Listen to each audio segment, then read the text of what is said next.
validation, now I validate myself.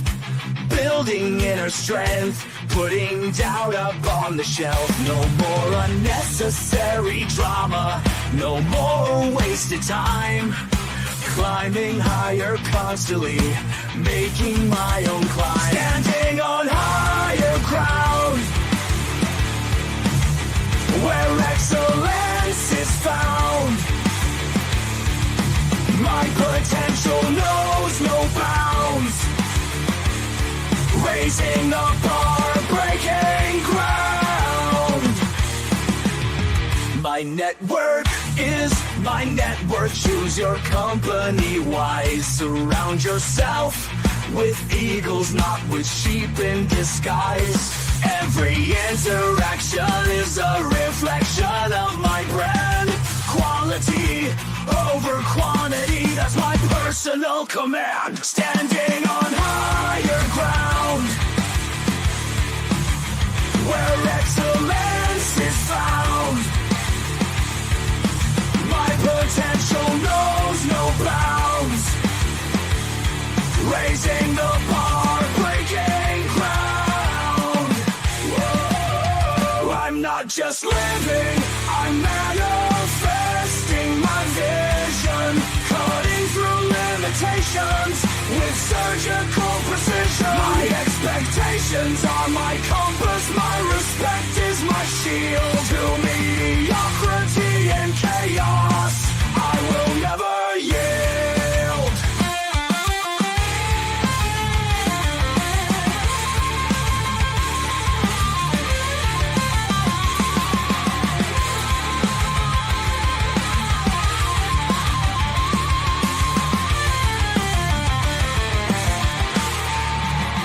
I'm not just living, I'm manifesting my vision.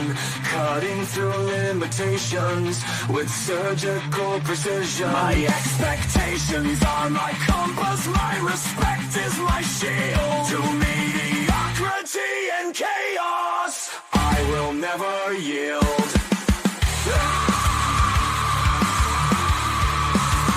Standing on higher ground, where excellence is found. My potential knows no bounds. Raising the bar, breaking ground.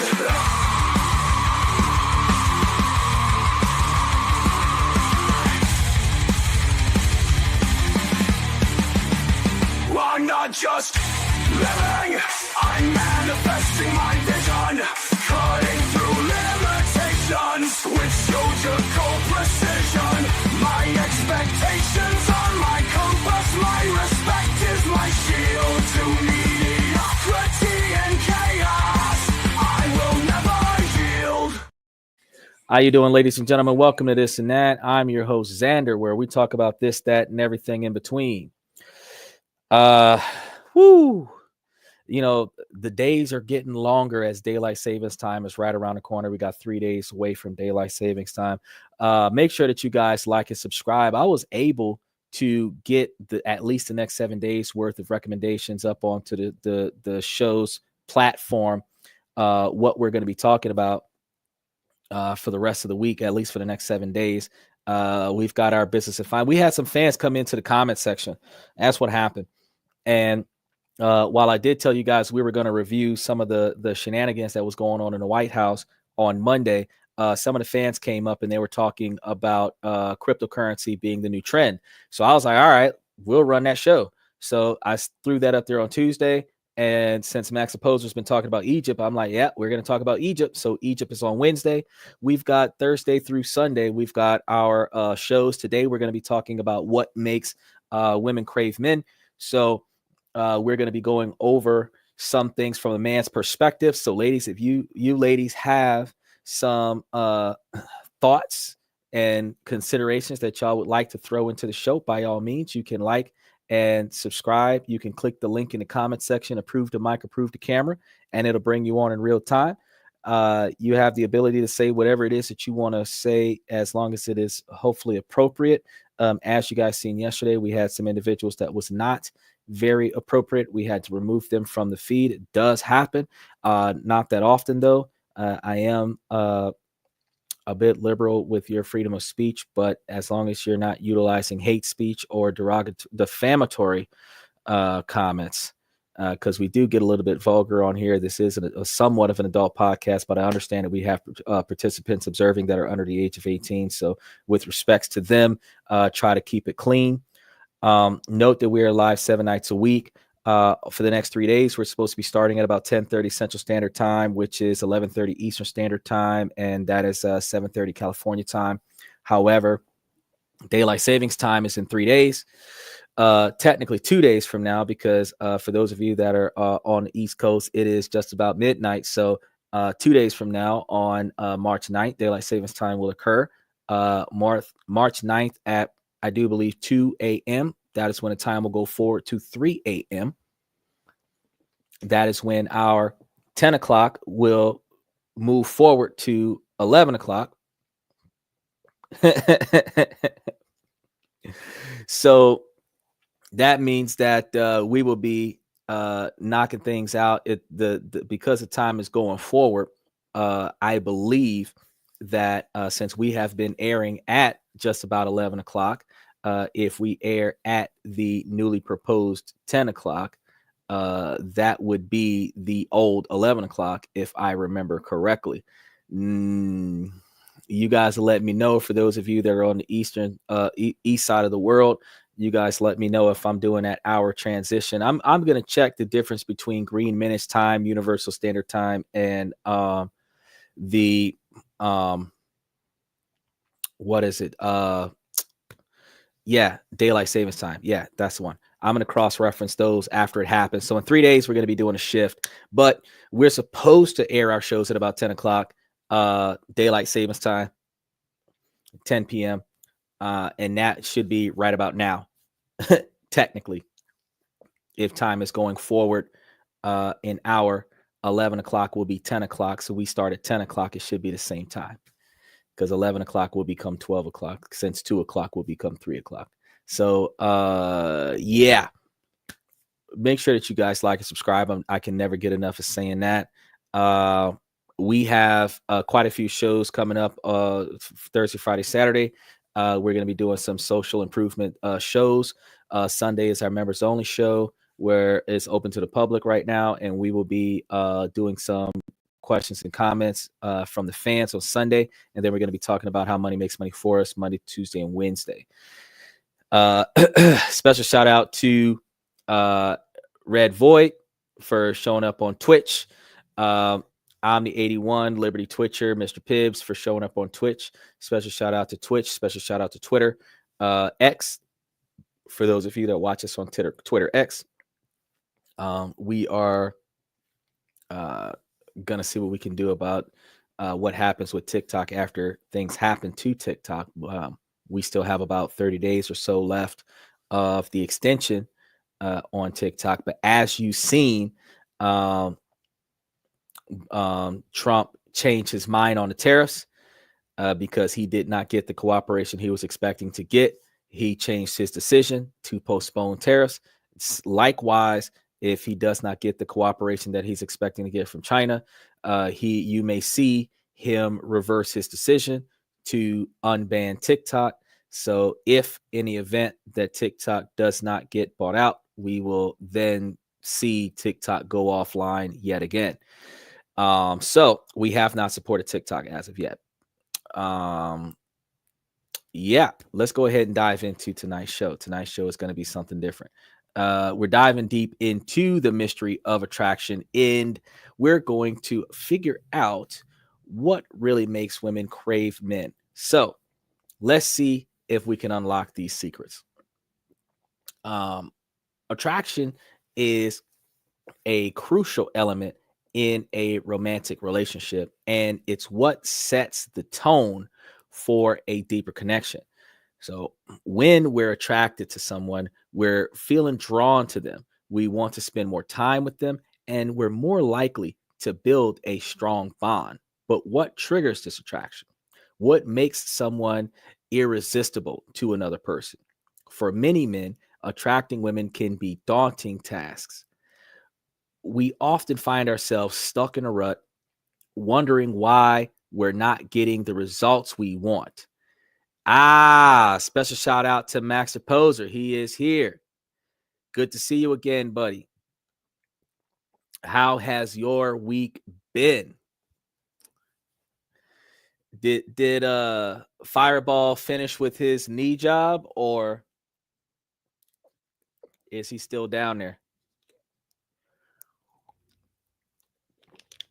In addition to, oh, you did. Congratulations. How did Fireball feel about that? Is his back okay?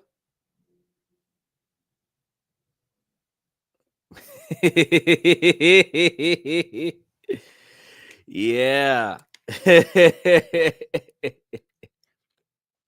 Does your dad know about it? What? What? You're the one that came over here talking about everybody's getting knee surgery because they on their knees. I'm just wondering.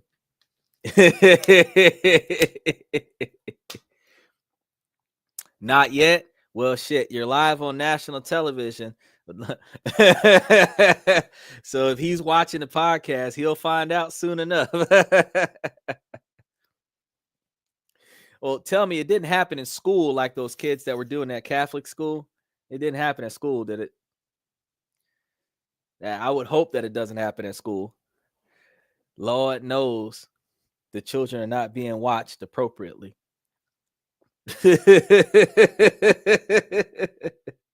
No. Oh, okay. So was it at her house or your house? Because you don't have a car, so you couldn't have done it in the car. And most of us don't do it on a playground no more. There's laws against that now.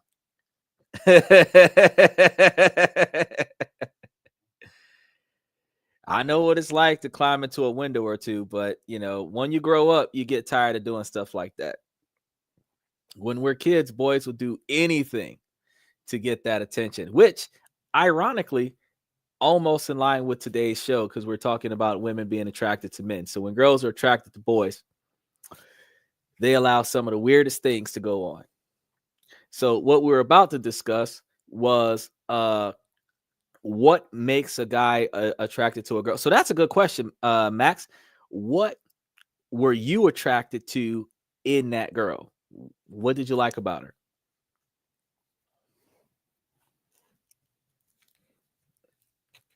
Because I mean, guys have outside of usually what gets a man to walk across the room and go talk to a girl,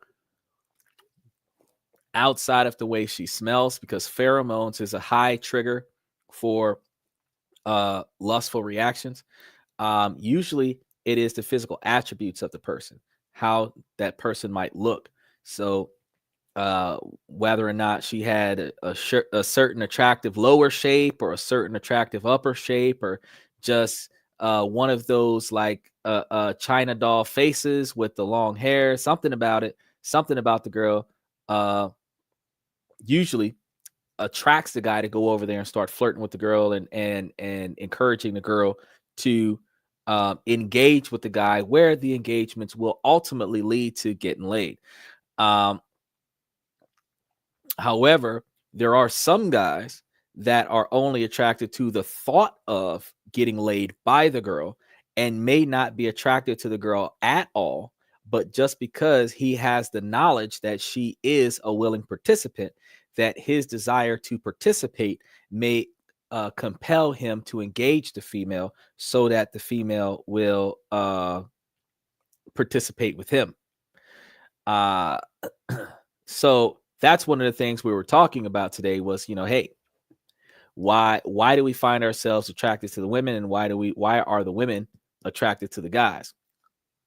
Now, maybe we've got some that are focusing too much on material possessions, or maybe we're just going about it all the wrong way. Whatever the reason is, it's frustrating when we can't seem to crack the code. One common misconception is women only care about physical appearance. That's not true. There are a lot of women that don't care how bad you look as long as you got money. They got some that don't care how bad you look and don't care if you got money. Keep that in mind.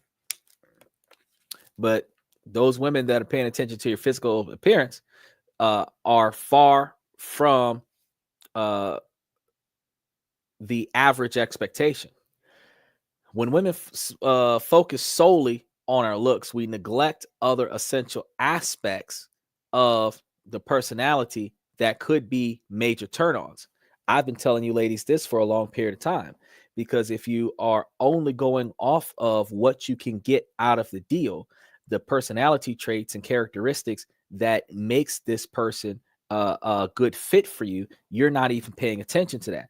And if the person doesn't provide you with the things that you're looking for, you never get to the personality and characteristics that you would find yourself attracted to. Now, another mistake we make is trying to be someone we're not. So we attempt to fit into a mold that society has created, thinking that's what women want. But the truth is, women are drawn to authenticity, to someone who's confident in their own skin. We also tend to overthink things, overanalyze every little detail, and end up coming on too strong or scaring them off. Special shout out to Usman. He's back tonight. We have Max Opposer and Usman in the house early on in the night. He has a question. Xander, are you dressed for a wedding, funeral, business meeting, court, or a formal event? Xander's answer, yes. Wait. I'm also dressed for casual. Absolutely nothing. Going to get the mail, raking the yard, digging a ditch, buying, selling, trading, flipping, whatever it takes. Mentoring, motivation, seminars. The list goes on. I don't have a bed suit, but if they made suits that you could wear to bed, oh wait, they call those pajamas, I'd have that too. But special shout out to Usman. I hope that you got all the information you needed from yesterday's show. If you missed anything, make sure that you go back and check yesterday's show. What I did was I made the comment section replay live in real time. So if you go back to the section of the show when we were going over all those stock options, the comment section where I was putting in all those stocks that you were looking for England will pop up in the comment section. So you can then just copy and paste it onto a Word document and you'll have access to it, or screenshot it and then write it down somewhere so that you have access to it. And then you'll be able to utilize some of those platforms and utilize some of those stocks. Today we're talking about some misconceptions that people have, and then why women are attracted to men outside of money. He said, I never had internet on hand yesterday, but thank you for yesterday's show and all the info in the comment section. Bro, I do the best that I can. So even if you can't make it, it's still there. What I will do is take the details, because I got the whole script. I could take the details out of the script that is related directly to all of the stocks and stuff that I was talking about and throw those into the membership. That way, everybody that's in the membership can go and see all of the Jesus, somebody's buying a bunch of stuff off my thing right now that is related to the Islamic banking and the London economic trade platforms and the European trade platforms, because I put all of that stuff up there. I found 3 or 4 that are specifically for Europe. Then I found 3 or 4 more that trades over there in London. Then I also found a few more that were going to give you some different trading options. Void is back. Special shout out to Void. He's here again from yesterday. Void says, bro's gonna explode if you bring up his eyesight. Nah, not gonna explode if you bring up my eyesight. Y'all was getting a little bit sensitive yesterday. I don't understand why y'all couldn't dish it out, but y'all was bringing it. How you just jumped in here, Mr. Satellite, like Goldberg. You went from 6 yesterday to 9 today. What did you do? Join the show 3 times after I left? I thought you were going to be here before the show started. You were late today. I know I was late today, but you were later than me. You're usually here before I start. You're usually the first comment in the comment section. You know, we're going to be trying to start on time in like 3 days. Since daylight savings time pushes 10 o'clock to 11 o'clock, and I've been starting the show at almost 11 o'clock, I might as well start the show at 10 o'clock. All of my obligations move forward an hour. So that means that all of my other obligations, I move back an extra hour, which gives me even more time right there in the middle to take care of business. I am going to have to adjust my schedule, but it doesn't change the fact that, yeah, I got more time for y'all. So make sure that y'all like and subscribe as y'all drop it in here today. We were talking about some huge misconceptions that are coming up with the dating and why women are attracted to men. So we were going over some of those conceptions, but some of the things that we even give up. He got paragraphs. That took him 30 minutes to write that. All right, hold on. Before I get started on that statement, he said, not even going to play. I'm only sticking around and poking because you ducking and weaving and the hate flawlessly. Keep that stride up strong. Look now. Okay, I told y'all yesterday, haters gotta hate, bro. I had at one point on my podcast, I had my ex jump up on this bad boy trying to troll me using my own name. I'm like, how the hell you gonna troll me with my own name? They got a nice decent blacklist on my channel where there's a few different channels that I don't even like give them an opportunity. Like the whole email is banned, so they can't even change the name and come back. That's why when you guys click that link, you got to register in order to jump into the green room to pop up on the screen. Because if I block the email is done. You can't change the name and come back with a different name, change the screenshot, come back a different name. If I say no, that email is banned, the whole email is banned from the whole channel. You don't even get to see comments from the channel after that if I put effort into it. But yeah, haters gotta hate. So if I got folks up here heckling and juking and jiving, then I ain't got no problem with shutting them down appropriately. But at the end of the day, you know, I want to help everybody else make it make sense in their life. So we have a lot of things that we could talk about. Everything from the business, finance, and politics that we talk about on Monday, Tuesday, and Wednesday, but we also talk about everything else under the sun. Again, like Satellite says, is it just me or I just saw the name just called this and that? Yeah, you did see the name called this and that. It's right there at the bottom of the screen, right up underneath Xander, where it says this and that and everything in between, where we talk about this and that. So, you know, yeah, we're going to duck and dodge the haters. We're going to go live every day, but every day we're going to talk about something different.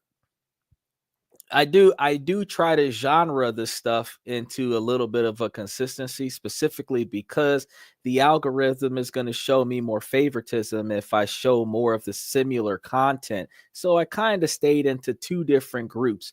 One group will be social interaction. The other group will be business and finance. And both of those groups are knowledge based. So those are the 3 criteria that I fall into, which gives me the ability to increase viewership, because you guys will get the same style of presentation with different information, different topics, and different stuff. Is it real talk though? Your favorite topic? My favorite topic is food. I like food, guns, cars, But while it's good to talk about guns, as much as I love guns, I'm not as much as an enthusiast as some people that have a 75 to 100 gun collection. They got some people that got more guns in a room than the room has space. I'm not that kind of guy. I am, though, weary of the law and try to make sure that any weapons that I carry on my person are in compliance with the current city and state laws that I'm commuting in. That way, because you also have to understand that when you leave a state, you are bound by the laws of the state that you're on your way to. So when you're crossing borders, if state laws conflict, the territory that you get caught in, that's the one you're going to be held responsible for. So your best bet is to find a common ground between the two laws. So for example, you got these kids that's doing the banana clips, 25, 30, 50 rounds.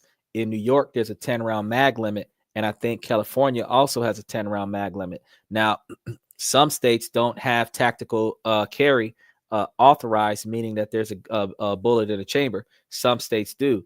You can take that chance because the only way they'll know that there's a bullet in the chamber is if they rack the firearm. But if they don't get their hands on the firearm, they're not going to know that there was a bullet in the chamber. But beyond that, having a banana clip, you just know that there's more than 10 rounds in that because no one half loads a mag, and you don't want to miscount either, because if you have one more than 10, you get 5 years for every round over 10 that's in that mag. So you don't want to. So and that sucks because, and then again, think about New York is one of the very few states that don't allow you to wear body armor unless you can justify it with your occupational choice. So that makes special shout out to Cody D back again. So that means that you're not able to, if you're wearing body armor, you're going to have to make sure that your body armor is concealed in a way where it's not noticeable. They have some from Stealth Pro that has body armor that looks like a vest. So if you're wearing a suit like mine and you put the vest on, it looks like body armor. They won't know that it's body armor until they come and put their hands on you. But they'll find out that you're wearing body armor if you take 3 slugs in the chest and you survive, because they'll be like, well, shit, he was wearing body armor. He's not supposed to wear that. You get in trouble in New York for protecting yourself. So see, I ain't going to New York, but the point of the matter, not until I find a way to legally justify having one, because not anybody can have one in New York. You have to have like an occupational choice that justifies it. So either get like a security company kind of business where you guys can make your own LLC. So if you make an LLC where you're a security company and you're out there doing contracts or something like that, and you can justify the mode of work, then they're not going to stop you from having it. But you can't be hanging out at the club with your body armor on. It's just a time and a place for everything. You say, what's the penalty if you tack carry in a state it's not allowed in? Canadian here. Well, typically it's a felony if you tack carry, because any type of misusage or misrepresentation of your firearm is a felony. The only thing that gets bust down to a misdemeanor is like not having your permit with you. But if you're in possession without your permit when your permit is required. But as far as like too many rounds, that's a felony. You're looking at a minimum of 5 years. Bullets in the wrong place, that's a felony. You're looking at a minimum of 5 years. Certain states that requires your gun to be holstered and secured when transporting it. If it's just on a seat, you could get charges for the gun being on a seat. If it's just on the floorboard, you could get charges for the gun being on the floor. It's supposed to be in a glove box. It's supposed to be in a locked container. It can be in the holster on your person now that we got constitutional carry out there. But, if it's just in the armrest or some shit like that, and then you swing open the armrest, now they know you got a gun. Now that they can pull you out of the car. So you just got to, pay attention to the laws of what you're doing and where you're doing it at. And this is one of the reasons why, Yeah, tell me about it. They got some middle district courtrooms in some states that don't allow you to go into the courtroom without body armor on, even though body armor does not cause harm to the other person, to protect yourself. And that is the only self-defense uh, uh, equipment that you can have that doesn't require you to cause harm to someone else to protect yourself. It is passive defense because you don't have to do anything other than take the hit in the body armor, and don't retaliate. Which I don't understand why they don't encourage that, because mace and pepper spray and tasers and stun guns and stuff requires you to hurt somebody, and pepper spray, mace, and riot gas that is used for self-defense. People that are allergic to cayenne pepper and other such could have an allergic reaction to being pepper sprayed in the face. And funny thing, you go from self-defense to accidental manslaughter, homicide, murder, and stuff to that effect if your self-defense takes the life of the other person. So you got to be careful with what you do and how you do it. And body armor is probably the best way, especially if you get like stage 3 body armor with the stage 3 knife, because they could stab you in the chest and you don't even feel it. I know, I've been stabbed in the chest before, didn't even feel it. And so you have the time to think about what you're going to do next, because if they can shoot you and it's kind of not going to get a reaction, and they can stab you and it's kind of not going to get a reaction, you actually have the opportunity to think about like other ways to resolve the situation, including run. So when it comes down to like having body armor, I feel like no state should ban it, but New York banned it, and I'm like, yeah, that's bullshit. Fuck around and go to try to watch the ball drop, and you see all them shootings they be having in New York. I don't know why body armor not mandatory in New York. Usman said in England you're screwed, no questions asked. They shooting first and not asking questions ever.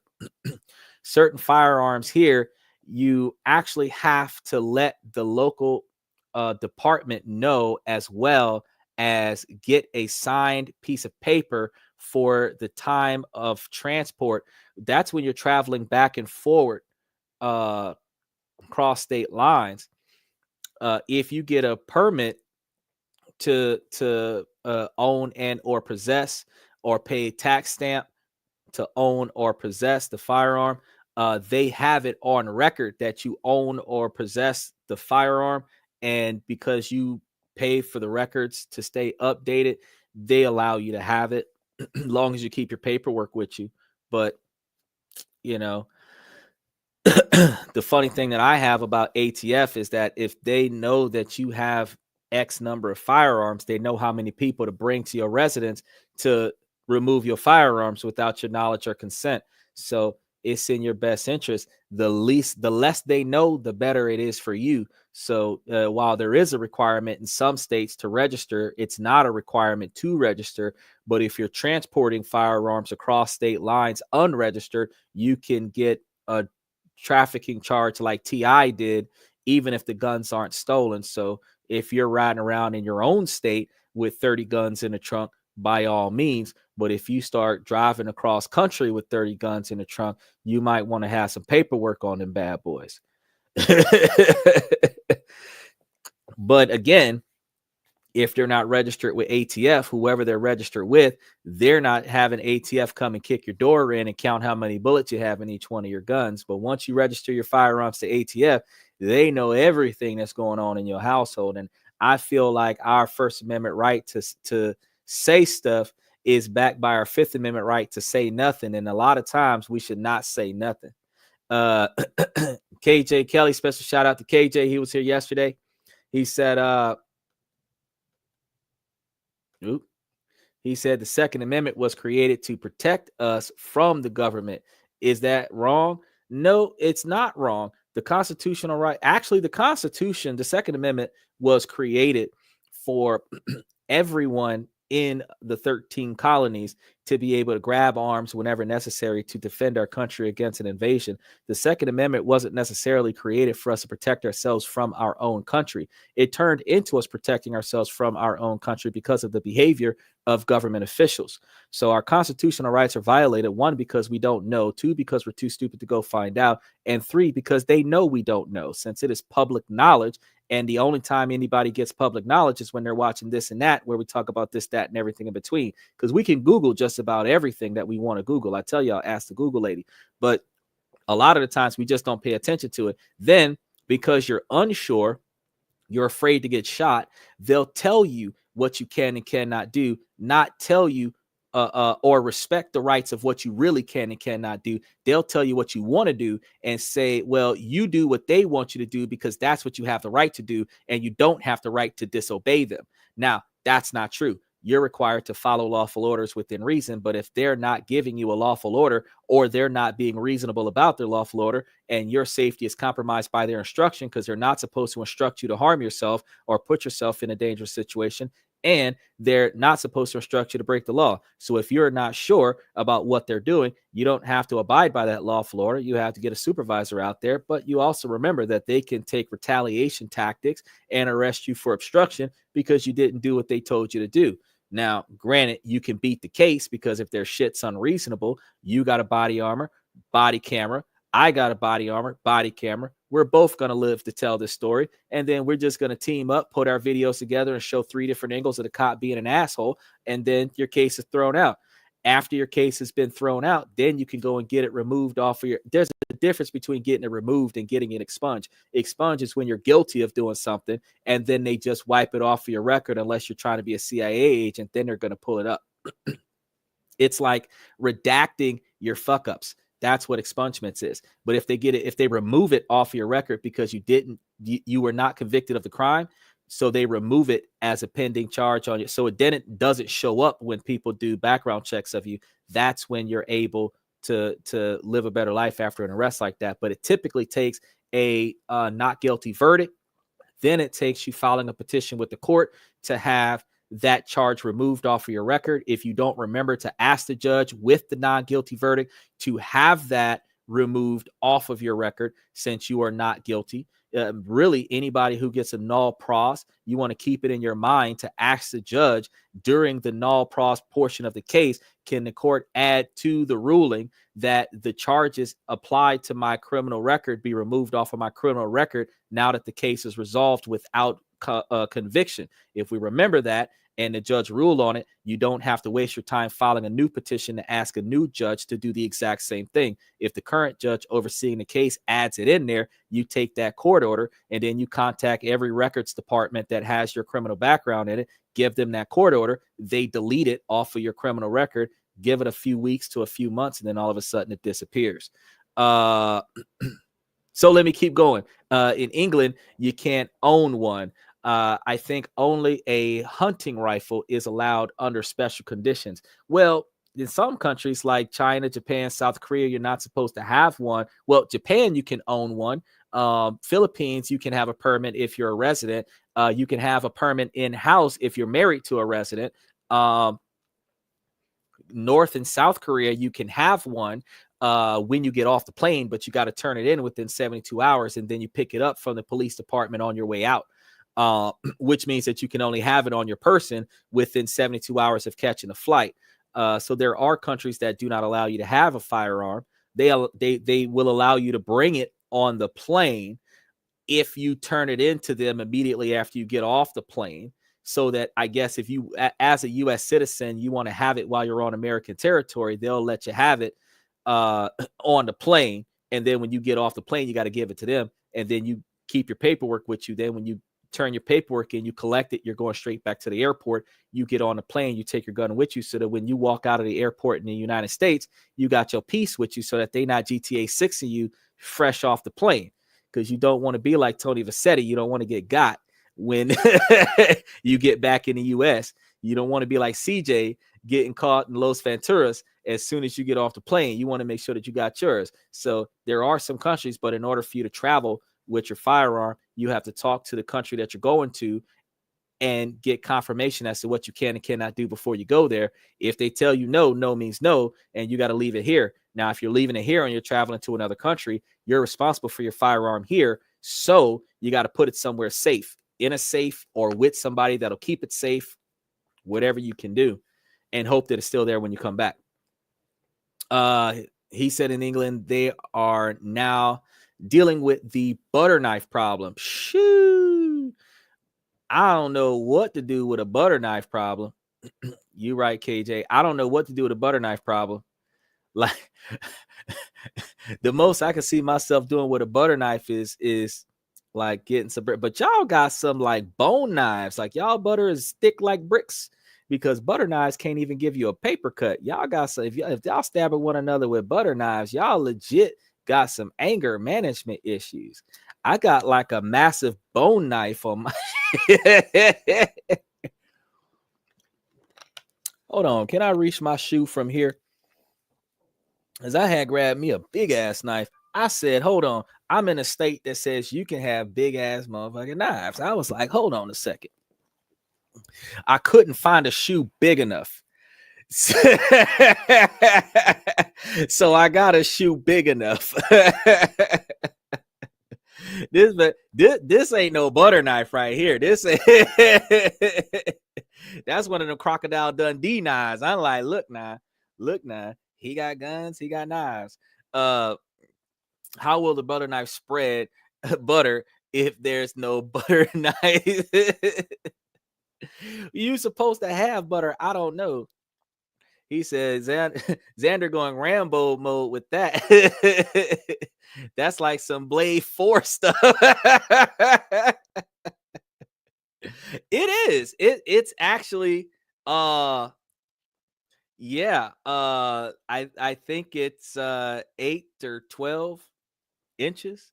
It's a pretty decent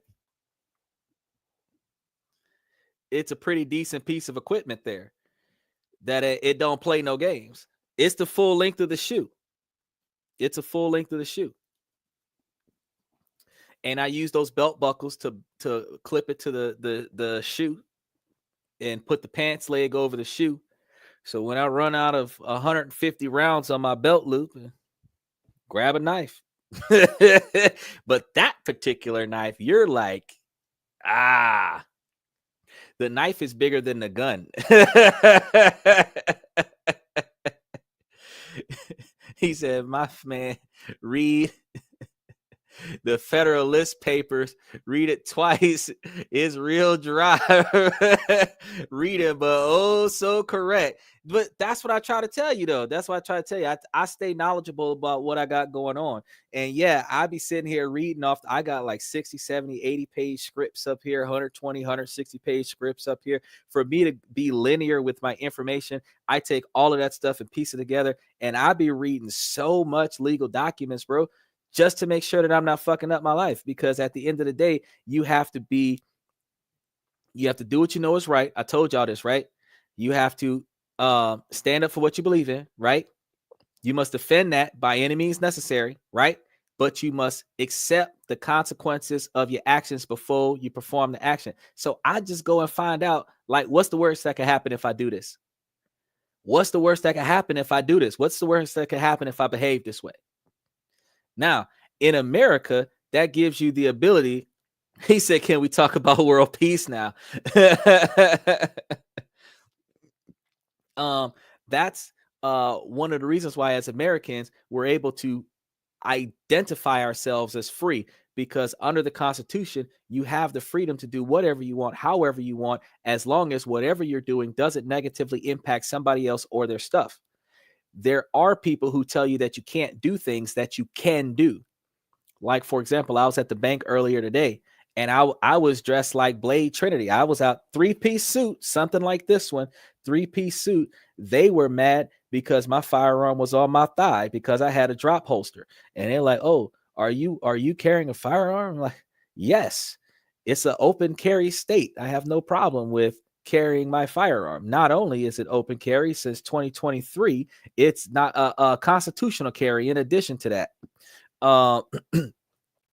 So I have the right to carry my firearm with and without a permit anywhere other than a government building. Unless you get an enhanced carry permit, then you can carry your firearm in a government building. But see, the problem with that is that you can bring your gun to the courthouse with your enhanced carry permit, but when you show them your enhanced carry permit and then show them your firearm, they will point their firearm at you and take your firearm. Now, they'll give it back. but they're not going to have you walking through the courtroom with your firearm, especially as a participant in a civil action. But they'll allow you to get as far as security with that firearm without putting you in jail. So while, yeah, you can walk in there with it, they're not going to let you walk through the building with it, even if you've got a permit. But a bank is a private entity, so they can put a sticker on the door that says, you can't come here with that. But that's not true. I can do whatever the fuck I want to do because the Constitution says so. So as long as I'm not threatening your safety and I'm not pointing it at anybody in a room, I don't have it in my hand, even though on or about your person in the context of law means in your hand, on your shoulder, on your arm, anywhere on your person, you have the right to open carry it.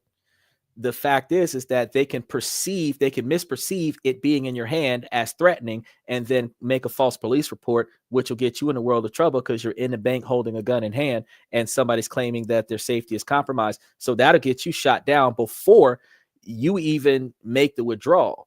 But the fact is that I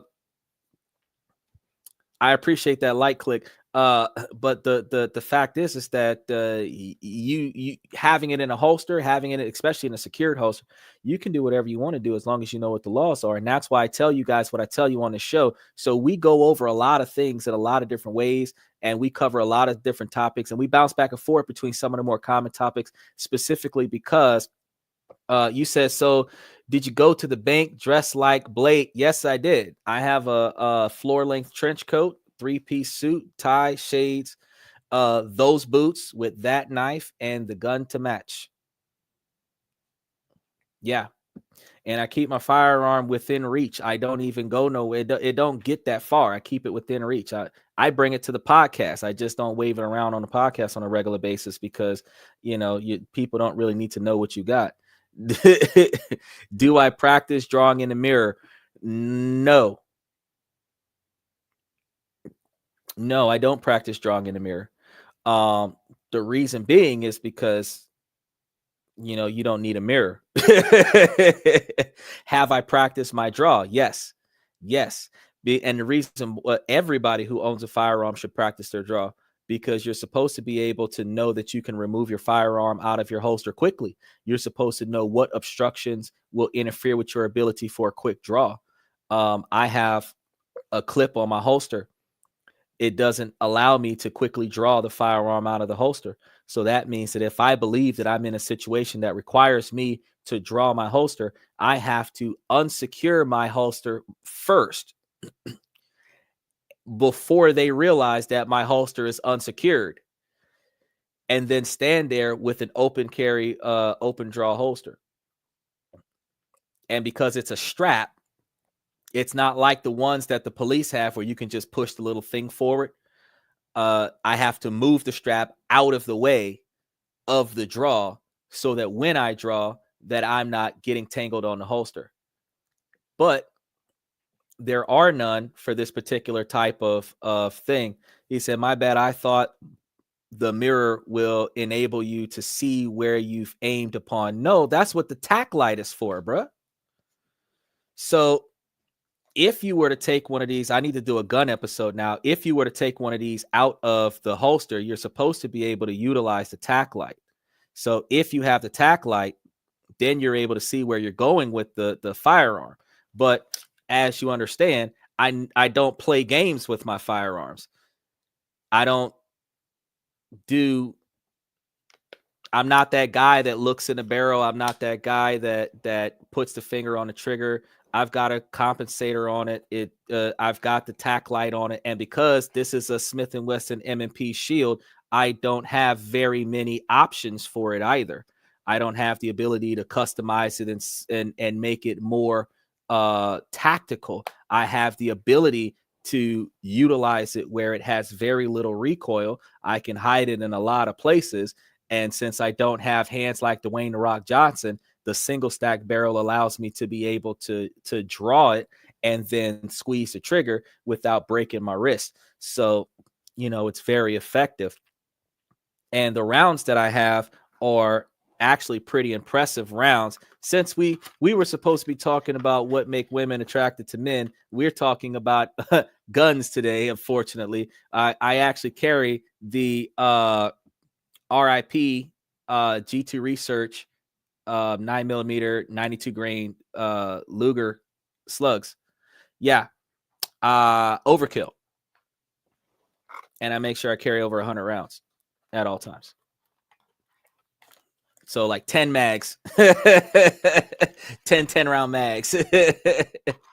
But no, when it comes down to the mirror, if you unload your firearm correctly, when it comes down to the mirror, you can kind of work on the way you look when you are drawing your firearm if you're trying to be cool.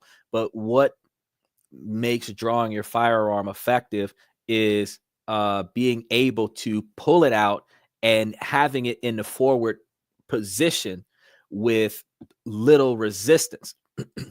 And pulling it out is the most important part. So really, the up and down motion of pulling out your firearm is what you're supposed to be practicing more often than not. And then the forward motion that you're going to do after you pull it out is the two-step motion that you have. And any type of way that you can reduce that draw time, because individual with a quick draw has the ability to 1.5 second draw with a point scenario.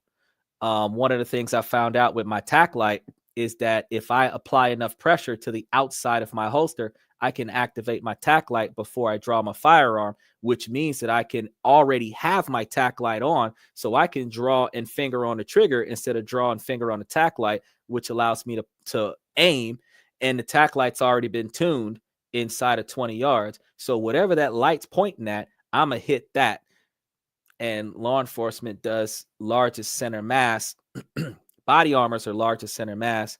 Note to self, regardless of what your opponent is, you kind of want to make it right up in this area because it's right above the body armor, but right below the jawline. If they duck, you take their jaw off. If they don't duck, you're right above the body armor. You hit them in the throat. It's done. It's done. You don't need to double tap them because that's attempted murder. But I mean, once in the throat, once in the chest, once in the rib cage to break the collarbone, that's a wrap. It's not a lethal shot, but they're not going to play with you no more. That's really all you got to do. But if they decide to duck, because most people are cowards, they see the bullet coming at them, they'll duck. So instead of you hitting them in the throat, you hit them in the face, and now they can't say nothing to you. Either way it goes. And with the G2 Research, it's going to be like 10 shrapnels. It's crazy. It's crazy. Cody said it's like a Wild West Gunsmoke episode. We talk about this, that, and everything in between. I was talking about something else, but I have no problem with segueing to whatever you guys are talking to. Usman says, I've never seen a firearm in England except what the security guards had at Buckingham Palace. Yeah, they don't got shit. You got to come to America. What about dual wield? Just a wildly up in the air bunch of, what is that, warning shots? No. Okay, so dual wield is idiotic because the purpose of dual wielding is for you to have the ability, if in the event that you run out of ammo in the first gun, you can draw the second gun and start shooting it. The other thing about dual wielding is because if something happens with the first gun jams, you can draw the second gun. You got a backup gun. Dual wielding is not for that double-handed shit that you got going on because there's no accuracy with that. And with the action movies, they're throwing bullets everywhere, but they're like inside of 20 yards and they're not hitting shit. I don't understand why they do that, but that's what's going on there with it. It looks cool. There's bullets ricocheting all over the place, people doing a song and dance around the building, but nobody's hitting nobody, but they're all inside of the same 10 to 15 square foot room. I don't understand why they're such bad shots, but they're supposed to be the baddest men on the planet. Now, the fact is that if you only need one gun, if you're a good shot, you only need one gun. And really, if you're a good shot, you're supposed to be in the 80 to 90 percentile, which means 8 out of 10 bullets don't miss. So really, you only need 3 bullets for each suspect. 3. 2 to hit, 1 to miss. You only need 3 bullets for each suspect. And that's like 66%. So that gives you the ability to miss once and double tap. So out of a 10 round mag, you should only have 3 opponents. and one extra out of a reload scenario. So those mag dumps that you see the police do at a traffic stop, overkill. You are not supposed to use 19 rounds in a suspect. You're supposed to be able to conserve that because that's all you're going to have for the rest of the day. You're not supposed to mag dump. They're just terrified and they don't know how to behave, and they've got a gun and they've never had an opportunity to use it on somebody. So they want to see what the results are. Then after they've done that, they're in a position where they're traumatized and now they regret their decision. They in the back room crying like little bitches. But at the end of the day, bro, you shouldn't have took the shot.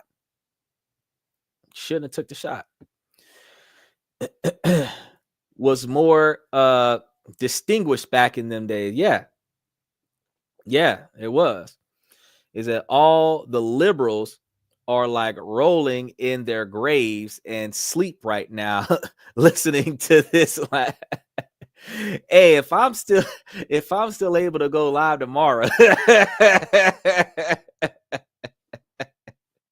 they demonetized today's episode because YouTube don't like people putting their guns up. You're only supposed to talk about guns in a structured environment. Technically, I'm in a structured environment, safe and structured environment, but they say that you're only supposed to do that like at a gun range, to be like a gun thing. But then I get the Mag Pros extendo mags with the 10 round mags, and that's why I tell you guys, and I keep a bunch of those all over the place. This is why I tell you guys on this and that, where we talk about this, that, and everything in between. You got to know what you're doing. You gotta make the right decision at all times. He says Sander decked out in Matrix blade gear. Yeah, them boots. You know, I thought that when I got those boots, and because I bought the boots and a knife off of Temu. I bought the tack light off of Temu. I got Temu in the description, so you're welcome. You can click that link and go over there and get you whatever you need off of Temu. And I got I got an ankle holster off of Temu too as well. It's a I was trying to use it on the forearm level, but the knife is too long. The knife is bigger than my forearm, but I had got a ankle holster for a knife, and then and it works. It really good. But the knife that I got, because when I looked at that knife, I was like, yeah, a gut shot to the heart kind of knife. That's a pretty decent sized knife. And then when I got the knife, I was like, yeah, that's too big. I can't put that here. I don't know how they do that on Prince of Persia, but I can't do that right there. He said, techno music playing, and Elizabeth Warren is after you.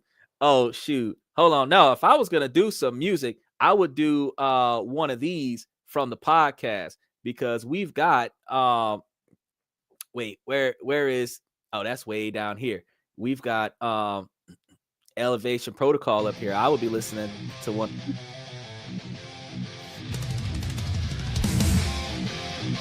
That you gotta get you some intro music when you walk into the building. Now this is one of the songs that was made for the podcast.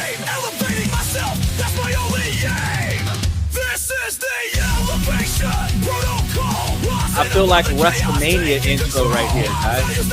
But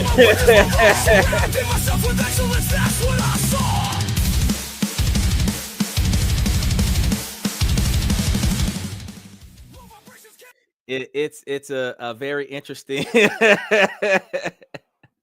I told y'all that if y'all listen to some of the stuff that alanito.music made for the podcast, y'all would like it. Y'all thought I was joking. Bernie Sanders, a scooter chasing you. Nah, I don't see Bernie Sanders on a scooter chasing me.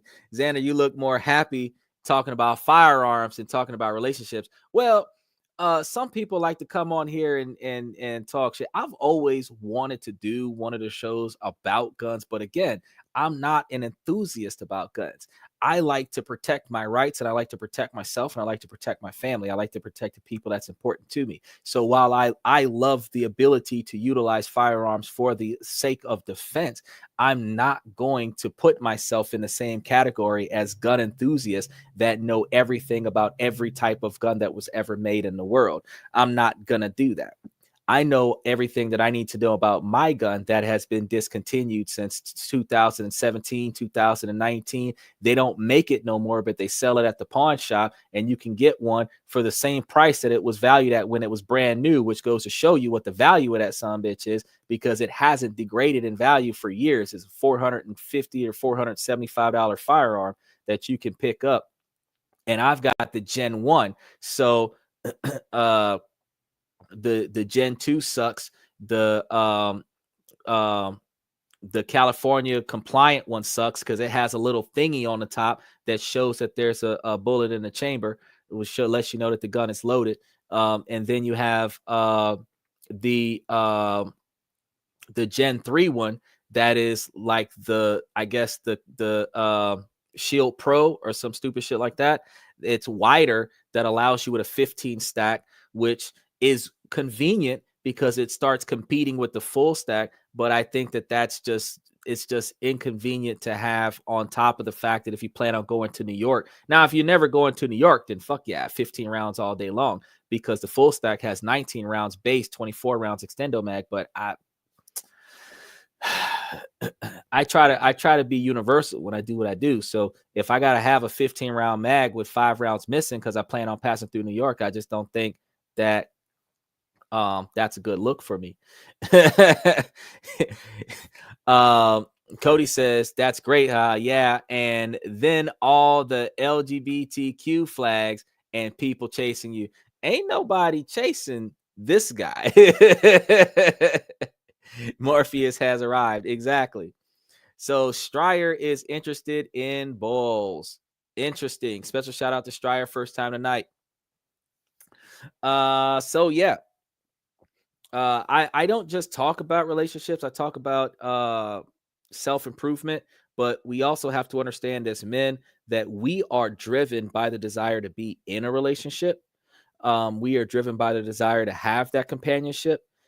Every decision that we make because we want that companion. We don't want to be alone, but we have to be alone because we can't find the right woman. And when we find a woman, they typically use us until we are middle-aged or higher. And then we end up being the cream of the crop because we got our shit together. We got all this extra money in our pocket, and they're looking for financial freedom. The fact is that the show is all about improvement. This is a male-driven podcast for the men, from the perspective of a man, that women can benefit from. So I'm not going to degrade or devalue the women, but in order for men to have better results in life, I believe that first-person accountability requires us as men to recognize where we're making mistakes at, recognize where we're making bad decisions at, and then recognize that if we make better decisions in those areas, we'll see better results that will promote our agenda, whatever we're trying to accomplish out of this. So a lot of my shows Thursday through Saturday end up talking about relationship style things, because once you start focusing on your emotional intelligence, you're not allowing yourself to be misrepresented by abusive individuals. Strider says, one thing I noticed the other day, did you know that yellow cucumbers actually weigh more than Rybee electric lawnmowers? I did not know that. But them damn electric lawnmowers, if they had AI software on them, they could cut your grass for you so you wouldn't have to be outside. But I talked to you guys about improving your decision-making process, and by doing so, you'll see a better outcome. Now, if you have that better outcome, you will be able to make yourself more successful because you're not distracted at work by your relationship. You're not distracted with your family by your relationship. The emotional intelligence prevents you from allowing yourself to be emotionally abused by anyone, male or female. Standing on your non-negotiable expectations for behavior allows you to be able to set the standard for how you expect to be treated by the people around you, which allows individuals to show you more respect. And if you're going to respect them the way you expect them to respect you, that is mutual respect, which is something that we've lost in the Western culture. And that's one of the things that I try to talk about. So it's not just romantic relationships, it's social interaction. So you can take the tips that I give you for dating and use it with your friends, with your family, with your work colleagues. Because when you take sex out of the equation, a relationship is a bond between two individuals. It doesn't have to have sex involved. And when you take the sex out of the equation, the way you talk to your male friends versus the way you talk to your girlfriend is pretty much the same way when it comes down to respecting each other. The difference is that the lovey-dovey stuff that you do with your girl, you're not going to do with your homeboys, but the way you want to be respected by them is going to be the same. Likewise, the way that you treat your friends and family are pretty much the same thing. Your friends are treated like family, which means that the way that you are respected, or the lack of respect that is allowed because your friends know you more, they know more about your hidden secrets, they now can disrespect you, and you allow that because that's part of being friends. It's not supposed to be. They don't necessarily use you out of pure entertainment and say, "Oh, I'm just fucking around." So that's why I come here and talk about the relationship side of things, because again, work relationships between male colleagues, work relationships between male and female colleagues, work relationships between two female colleagues works the exact same way. Your relationship with your boss works the same way. Your relationship with the traffic cop during the traffic stop works the same way. So the stuff that I'm giving you guys on a regular basis is stuff that you can take and utilize anywhere. Your business relationship is the the way you and the person that you're doing business with treat each other. It works the same way as a romantic relationship. The only difference is that you're not actually getting screwed literally, you're getting screwed figuratively when they're getting more money out of the deal than you are. But the fact is that if it's a symbiotic relationship, whatever you need out of this deal, you're getting, and whatever they need out of this deal, they're getting. And you're both either reasonably satisfied or reasonably disappointed in the deal, because you either got everything that you were looking for or gave up more than what you were hoping for. But you didn't give up more than what the other person gave up, unless you're walking into a deal where you have less leverage. And you have less leverage because you have less resources involved in the deal. Resources includes stuff and connections. Resources also includes the desperation of the scenario. So if you're desperate, you could be rich and the other person could be the solution to your problem, and they have more leverage. So if we stop putting ourselves in situations where we're desperate, then we stop putting ourselves in situations where we're making sacrifices, where our integrity is compromised. When we stop making decisions that are based off of lust, we stop making decisions where we devalue ourselves and reduce our standards and allow ourselves to get mistreated so that we can get laid. Because we would not have the overly aggressive, overly masculine women in the Western culture if men wasn't chasing sex all the time. If we were chasing valuable women that could bring something to the table, we would have more women on the podcast talking about what they bring to the table. We've only had 4 women come to the podcast and say something, and out of the 4 women that came to the channel and said something, 3 women said something different. Out of 300 something thousand people that's come to the channel. So clearly, most women come to this channel and they don't want to stay here because they feel like they're attractive, and that's all they have to do is put effort into looking attractive.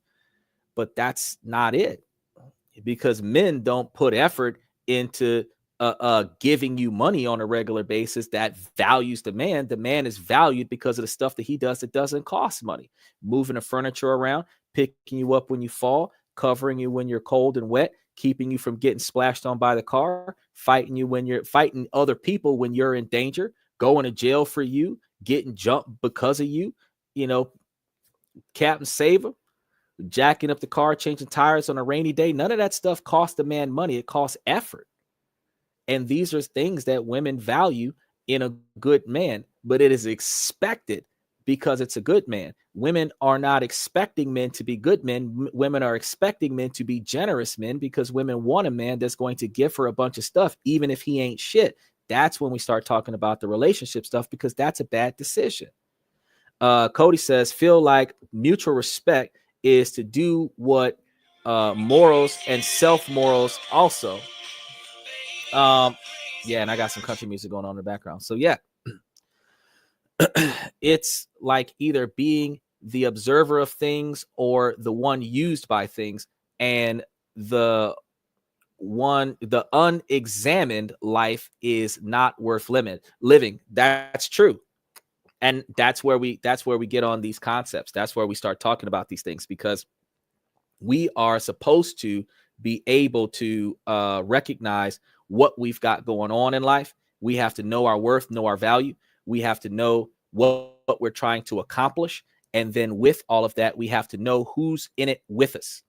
We have to know who's got our backs. We can't just assume that our ride or die homie is there for our success. Our ride or die homie could be there for the entertainment. We got friends that'll go to jail with us because that was fun. We've got friends that'll bail us out of jail because we was dumb and we didn't listen to them. We've got those friends that try to talk us out of getting in trouble and we don't want to listen to them. We've got other friends that will set us up and get us in trouble and then laugh about it, talking about I pranked you. Nah. We grown now. You have to understand that as a walking business, everything that you say and do builds your brand, no matter what it is. And how you carry yourself on a day-to-day basis sets the reputation of your brand. That's right. Like Tupac said, felonies behavior. That's right. You are the company that you keep. So you have felony behavior, but you also have failure behavior too. Failure behavior is people who know that they have ways to fix their problems, but they deliberately don't take action. They allow themselves to fail. Then they complain about their failure. And some people complain about their failure in front of people that they know will now put extra effort into fixing their problem. Some of us are Captain Save-ems, where we will be that person that hears our friend or the person that we value complaining about how their life is miserable, and we put extra effort in fixing their life, when they clearly could have applied their own effort into keeping their life from being shit in the first place, so that we wouldn't have to put so much effort into fixing the shitty life that they have. But they're in that shitty life because they allowed themselves to be there. Now, some of us spread ourselves too thin because we do too much helping people that are not helping us in return. Then we run out of resources while everybody else is mildly taken care of. We're going undone because everybody else has less than us. We can't go to somebody else and say, I need help, because they don't have enough to do for themselves. We're doing for them. Now we need something. We can't lean on anybody because nobody's got it. This puts us in a compromising position because now we're stressed out because we can't get help, but we're the helper.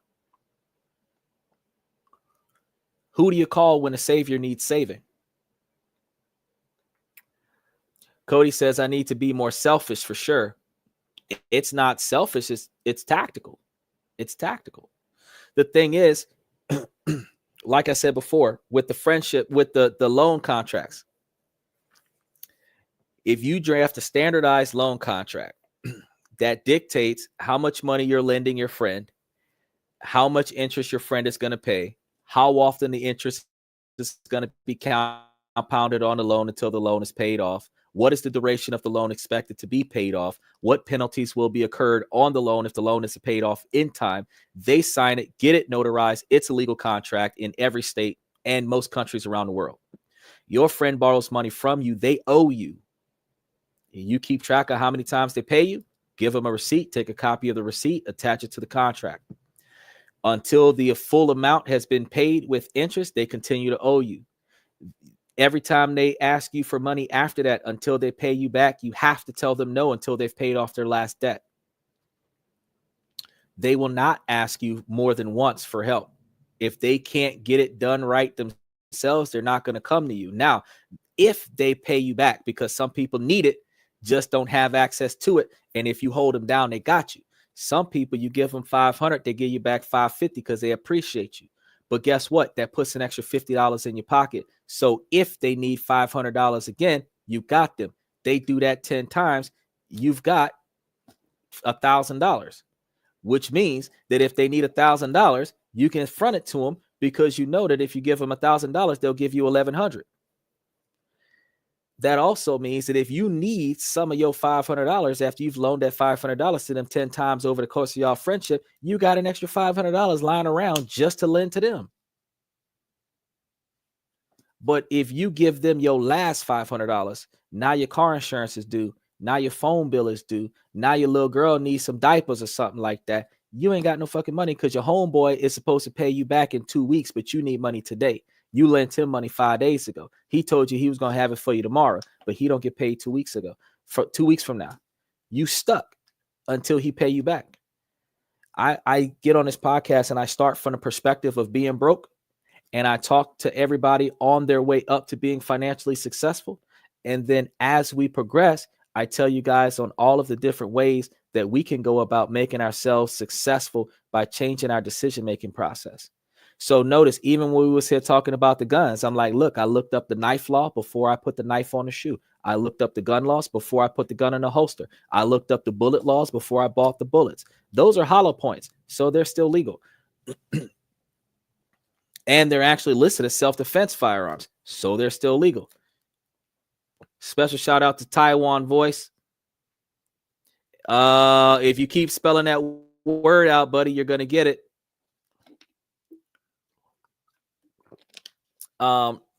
So at the end of the day, I would prefer to be able to do what I do all over the place, but I respect the laws. So if I'm in a situation where I cannot do what I'm doing everywhere, I have to pay attention to how do I cover myself when I'm not allowed to do it there. See what I'm saying? So we have to because if you understand the consequences of your actions and you're going to do it anyway, the only thing that you can do is do the best you can. Don't get caught, because it's only a crime if you get caught.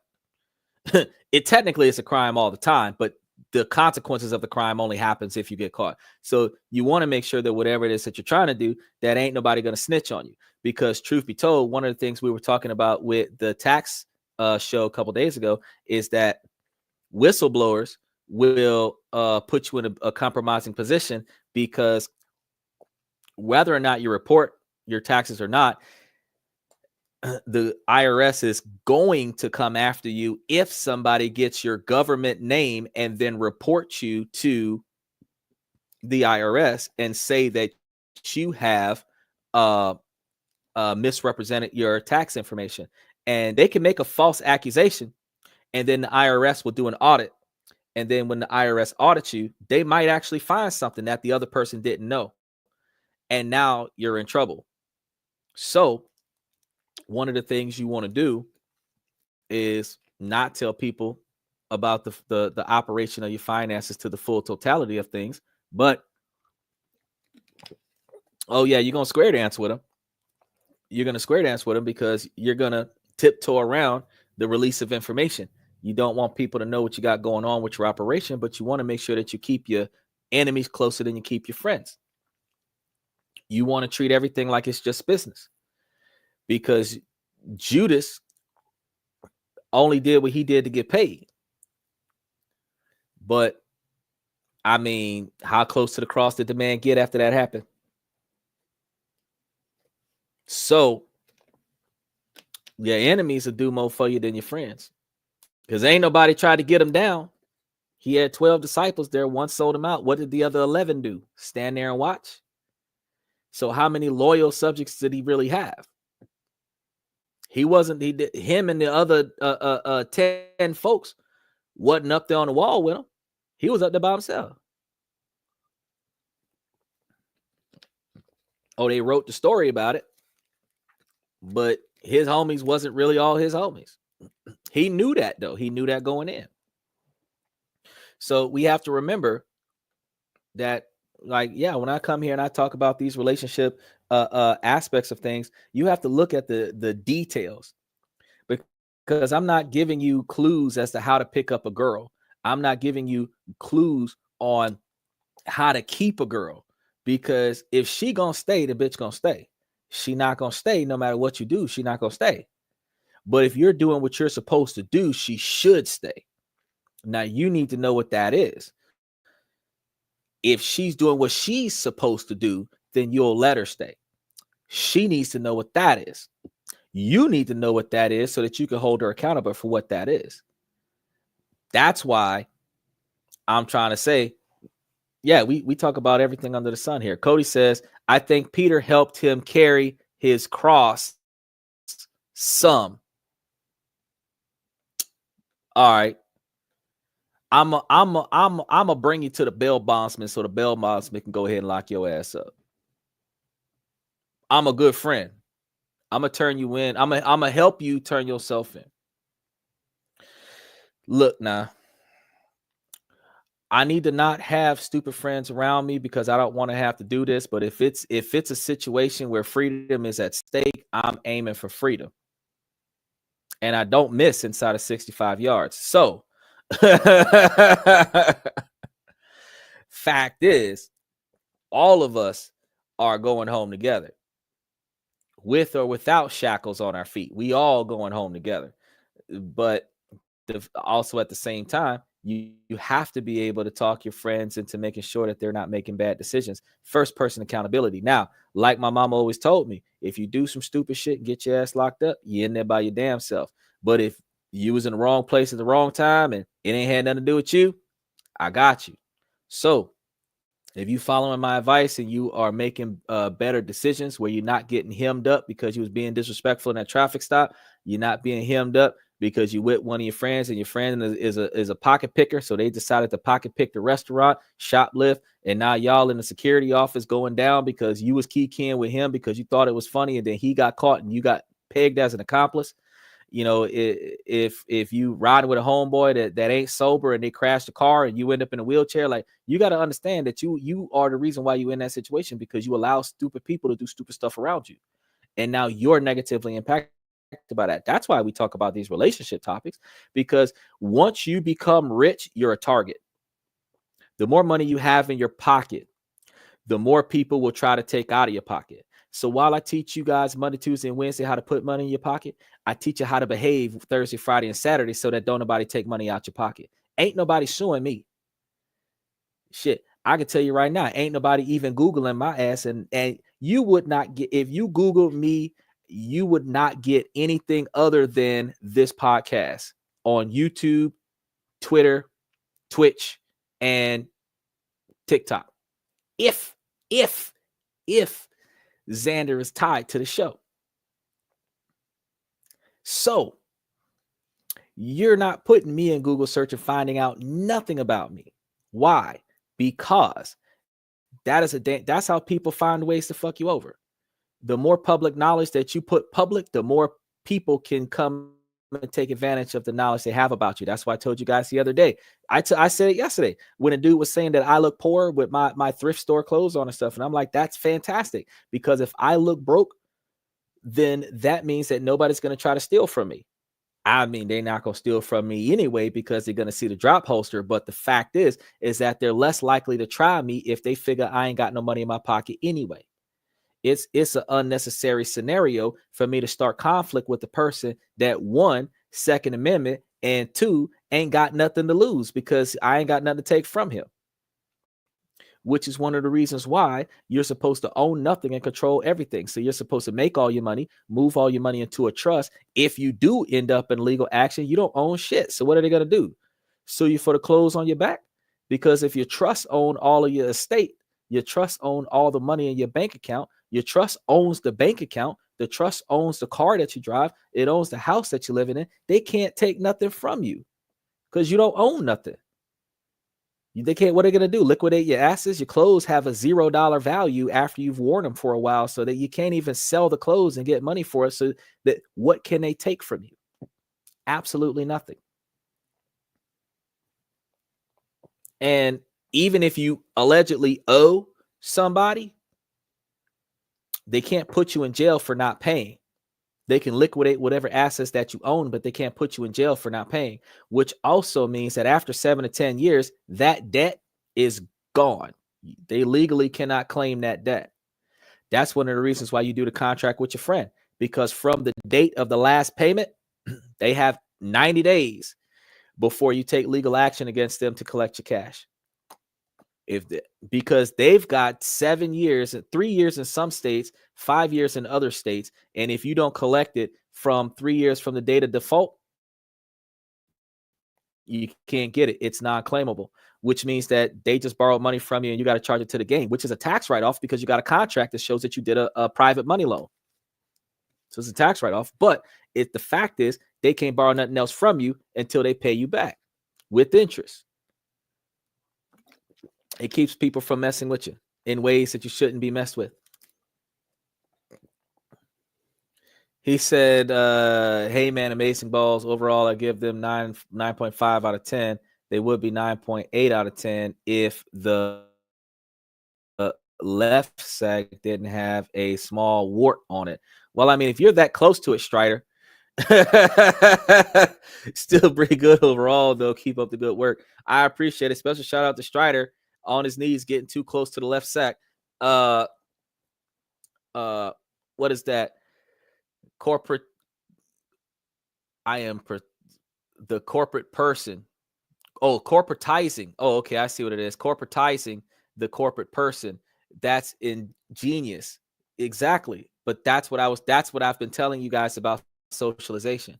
So you are a walking business. You are literally, technically, you are a walking business. That's why you have a driver's license in the United States, because it is a license to drive for commerce. You are a person that's a walking business. Your social security number is a stock option. If you knew where to go to utilize that stock option, you'd be able to access funds that most people don't know that they have access to. I don't even remember where to go to access those funds, but I know that they take out stock against your social security number, and your value is based on your credit score. So at the end of the day, behave like a business. If you live your life like a business, nobody will fuck with you. Your friendships are a job position. Your romantic relationships are a job position. The girlfriend is a job position. The wife is a promotion of the girlfriend. If you treat them as such, you're going to show them the love and respect that they deserve. But just like, Toretto made all of those bonds with all of those people on the track, it's just business. But we're like family. Likewise, in a romantic relationship, you have to remember that this is business, because even marriage in the eyes of the Lord, you have to understand that the truth is that we don't get married in Western culture for the sake of Jesus, because then we would not have to go to the justice of the peace or the clerk of court and pay that $150 for the legal certificate that gives us the right to file joint taxes. We file that legal document because we are signing a document with our country that says that we have merged our business and we are now considered one. That's what we do that for. The Lord don't care how much money you got. The Lord don't care how much assets you have. The reason why we have prenuptial agreements, because the merger is a business deal, and the prenuptial agreement says that you can't have X, Y, and Z resources if you breach the contract. So if we behave like businesses, that's why I talk to you guys about relationships. You can't get fucked if you're not doing stupid stuff, and you can't get fucked if you're paying attention to the people around you and you're not allowing the people around you to mess up your situation, because you're responsible when they screw up and you're responsible when you screw up. That's why we talk about relationships. Cody says, I have zero capital. So I thought to myself, why not have like 10 businesses first to start? Well, it costs money to start up a business, but it don't cost the money to maintain it. I mean, it do. I'm wrong, it do. Because in order for you to be in legal standing in certain cities, states, and countries, you have to pay to get the commerce license, the business license. So some cities and states is like $250, some countries, but it's like per year though. So the amount of money that you would spend at a nightclub is the amount of money you could pay to renew your license once a year. And that license gives you you only need one LLC to give you tax deductions for your personal business, for your W-2 stuff. If you have W-2 income, if you have no W-2 income, you only need one LLC to give you tax deductions for your 1099 work. C corporations allow you to donate money to 501c3s, and a C corporation has different tax rules than an LLC. Both a C corporation and an LLC is limited liability, meaning that they cannot sue the owner of the company for the actions of the company. They cannot sue the company for the actions of the owner unless the owner of the company performs actions representing the company. So they can only sue your business if you're doing business as your business when you're engaging them, but they can only sue your business if the business that they're doing with your business that you're representing negatively impacts them. So if you're not negatively impacting them, they're less likely to sue. But then a C corporation, you can get it. I told you before, we did a whole show about doing stuff in your community. You can create your own 501c3. That's legal. You can create your own C corporation. That's legal. You can create your own LLC. That's legal. Your LLC can invest in your C corporation. That's an investment, which is a tax write-off. Your LLC can give you tax deductions, which prevents you from having to pay personal taxes. Your C corporation can donate 10% of the revenue to an LLC. That's a deduction. The LLC is only required to claim income when you make over $150,000 over the course of 3 years or in one calendar year, or if the nonprofit owns more than $500,000 worth of real estate. So you file a 1099-N if you meet any of those criteria, which is a $400 tax form. But if you do that, you're itemizing all of the money that you get for the nonprofit, and then you itemize where the money goes. But if you make less than that, which means that you make less than $150,000 in 1 year, or less than $150,000 over the course of the last 3 years, because with nonprofits, it's reimbursements of capital spent, and you don't own a $500,000 property or more for the nonprofit, then you can just file a 990 postcard, which does not claim any income. So the money that goes to from the LLC to the C corporation, from the C corporation to the nonprofit, disappears. Now, I recommend that if you have a nonprofit, you can take that nonprofit and then use the money to do good deeds somewhere, so that your nonprofit is being recognized as actually doing a public service, and that it's an expense, but it's an expense that is tax exempt. And then you end up not only being a philanthropist, you end up building clout in your neighborhood. You end up building your brand up a little bit. You end up meeting the expectations of getting that tax blanket, but you also end up not having to pay all of your money to Elon Musk while Doge is trying to get $2 trillion for Donald Trump to build that iron dome of America. Just saying, because he talking about it's gonna happen. Cody said no license though either. That'll cost too much. Well, you don't. First thing you got to do is get you a tax identification number, and it used to be free back in the day, but now I think it costs like $250 in America. But you start off with one, get you a tax ID number, and every time you go to do business, use the tax identification number instead of your social security number. That's your first step. If you don't get nothing else from me, use get you a tax identification number for your business, and whenever you apply for some stuff, use that business instead of your social security number. When stuff goes south, instead of them charging off on your personal social security number, they'll charge off on a business tax identification number, and then you don't have to worry about having bad credit. Then, because you've got a 700 or a 750 credit score, if you have to go and get you another tax identification number and start over on another business and liquidate the last one, you can pay the cost to get that tax identification number, get a personal guarantor line of credit because you have good credit. Use that personal guarantor line of credit to establish good credit for the business, then use the good credit for the business to establish unsecured debt credit lines for the business. Take that personal guarantor line of credit, make that disappear, It's still there. You're just not going to use it because that negatively impacts your personal credit score. You use the unsecured line of credit. And if something happens where the business goes under, you take all of the credit cards and everything that is attached directly to the business, not attached to you, that is not attached to personal guarantor. You take all of that, start over again. That's what Donald Trump kept doing. And billionaire status he is now. Cody says, boom, that's some Ben Franklin level stuff there. You damn right. I have no idea what my credit is. I never had any credit ever or debt, just 30 years. Old, poor.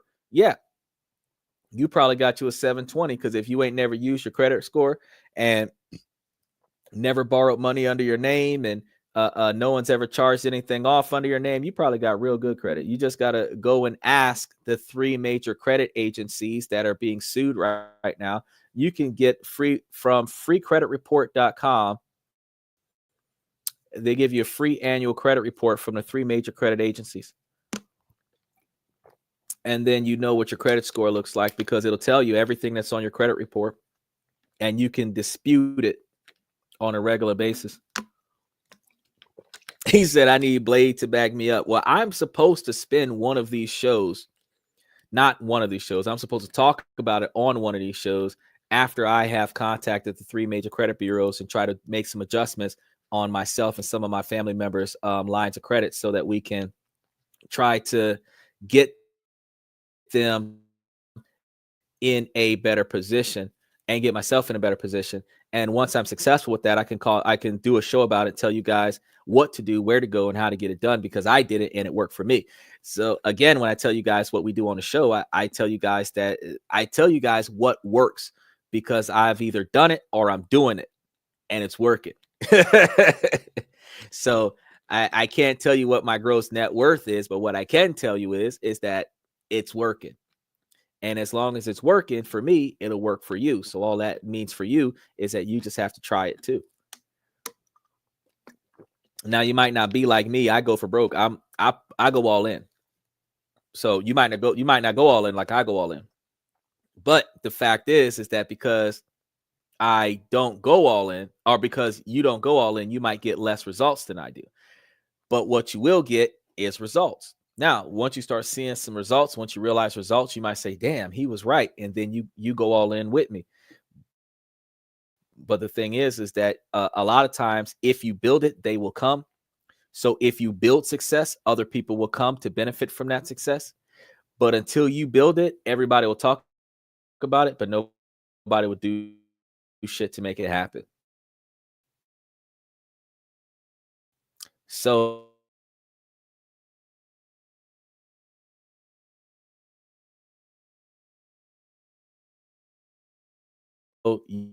you have, I seen the delay. You have to, I'm trying to put this stuff on the screen. The internet lagging right now.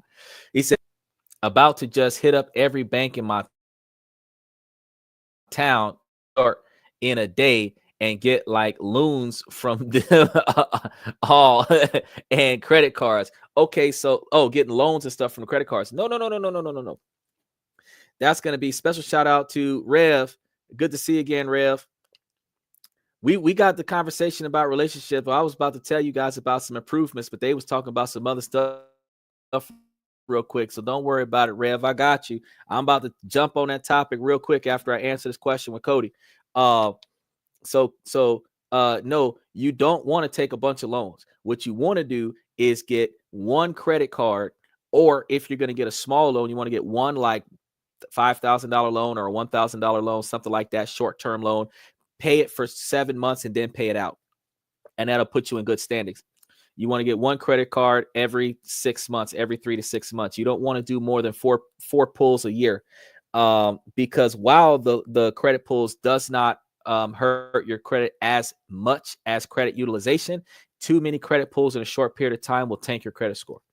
So because it stays on your credit report for I think 3 to 5 years, but after the first 2 years, it stops negatively impacting your credit score. But it took like 8 years for me to have like 38 or 42 credit pulls come off of my credit report. So now it's like, if I got 6, I'm like, I'm going to wait for a little bit and then I'm going to see what happens. So, but one of those things I was telling you guys on the show, if you had a friend or a romantic partner and y'all took turns, you get a credit card this month, she gets a credit card next month, y'all wait 2 months, you get a credit card, she gets a credit card. But each time y'all get a credit card, you add the other person on as an authorized user. If I get a credit card and you get a credit card and we both get a $500 credit card, I add you on as my authorized user, you add me on as your authorized user. We both got one hit on our credit report, but we both got $1,000 worth of credit. If you do that 4 times a year, you end up with at least $4,000 worth of credit in the first year. The next year, you should be qualifying for $1,000, $2,000, $5,000 lines of credit.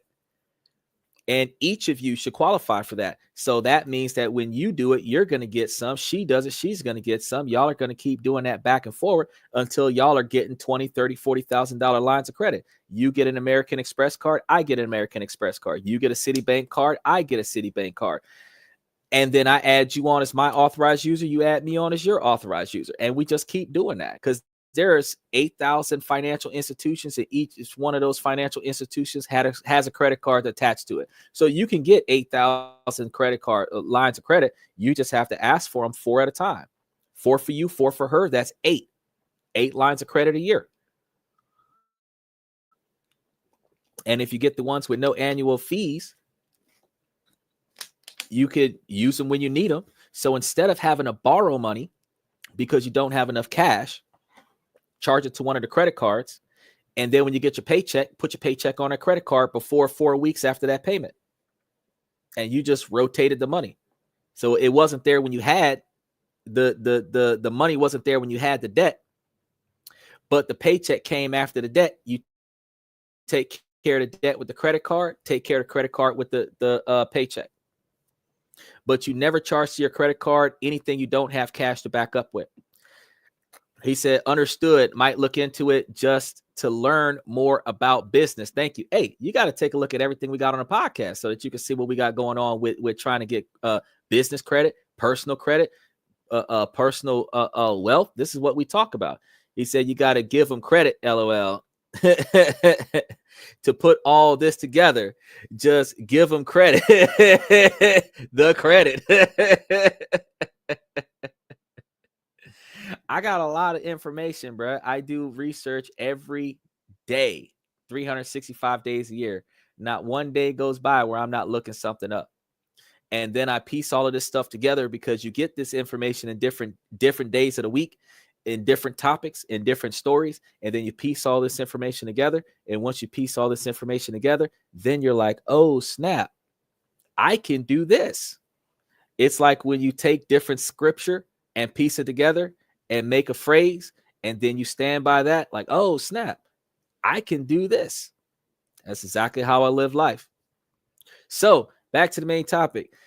Sometimes we even give up too easily, and we're thinking that rejection is the reflection of our worth. That's not exactly true. So pay attention with me, Rev.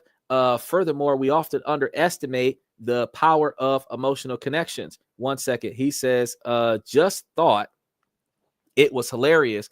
Walk into the bank and your code name is Mr. Credit Card Man.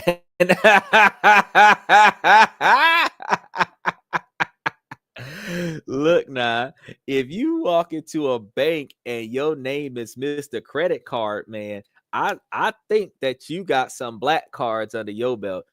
That should be your name at the restaurant. That should be your name at the hotel that you're frequenting with the penthouse suites or something where they're Mr. Credit Card Man. But at the bank, they should be able to call you $1 Million Man. They should be able to call you Macho Man Randy Savage or somebody. Oh, yeah, brother. They should be able to get you with some of that. But Mr. Credit Card Man at the bank, they might be able to call you a loan shark because every time you bring one of your friends in, they got to pay you back on a loan that you gave to them. But you can start up your own personal loan company just by doing exactly that, by loaning money to your friends, building up the interest off the money you loan to your friends, start loaning money to your neighborhood, start building up money on the money that you loan to your neighborhood, start loaning money to strangers, tax liens, All you got to do, instead of paying the U.S. government for the tax lien, you call the property owner, take care of the situation with interest. They're going to pay you back with even more interest. Now they're making monthly installments to you. You've got a lien on the house for the amount of money that they owe you for the tax lien. The house is otherwise free and clear. If they default on you, you get the house. And then you don't want the house, so you could sell the house to a wholesaler. And then you make more money off of getting the house than what you would have made off of them loaning you the money. But what you could do, if you build up the reputation of loaning money as a private lender, people who are struggling to save their house might come to you from word of mouth and borrow money from you to keep their house from going to the government because they can't afford to pay for the property taxes. Because it sucks to lose a $500,000 house because you owe $10,000 worth of property taxes. It equally sucks to lose a $500,000 house because you owe $5,000 worth of HOA fees. It's the same thing. It's the same thing. But if you know what you're doing, you can get in there and liquidate assets. You can start building up wealth, and then you don't have to struggle as hard. Now you spend your whole day trying to find somebody that want to borrow money from you. Instead of back when we was broke, we was spending all day praying to God that nobody asked us for a dollar. Now we sitting over here wishing somebody would. Just on top of that bad boy, I got you. He said, I guess a lot of property in DC was being sold. Yeah.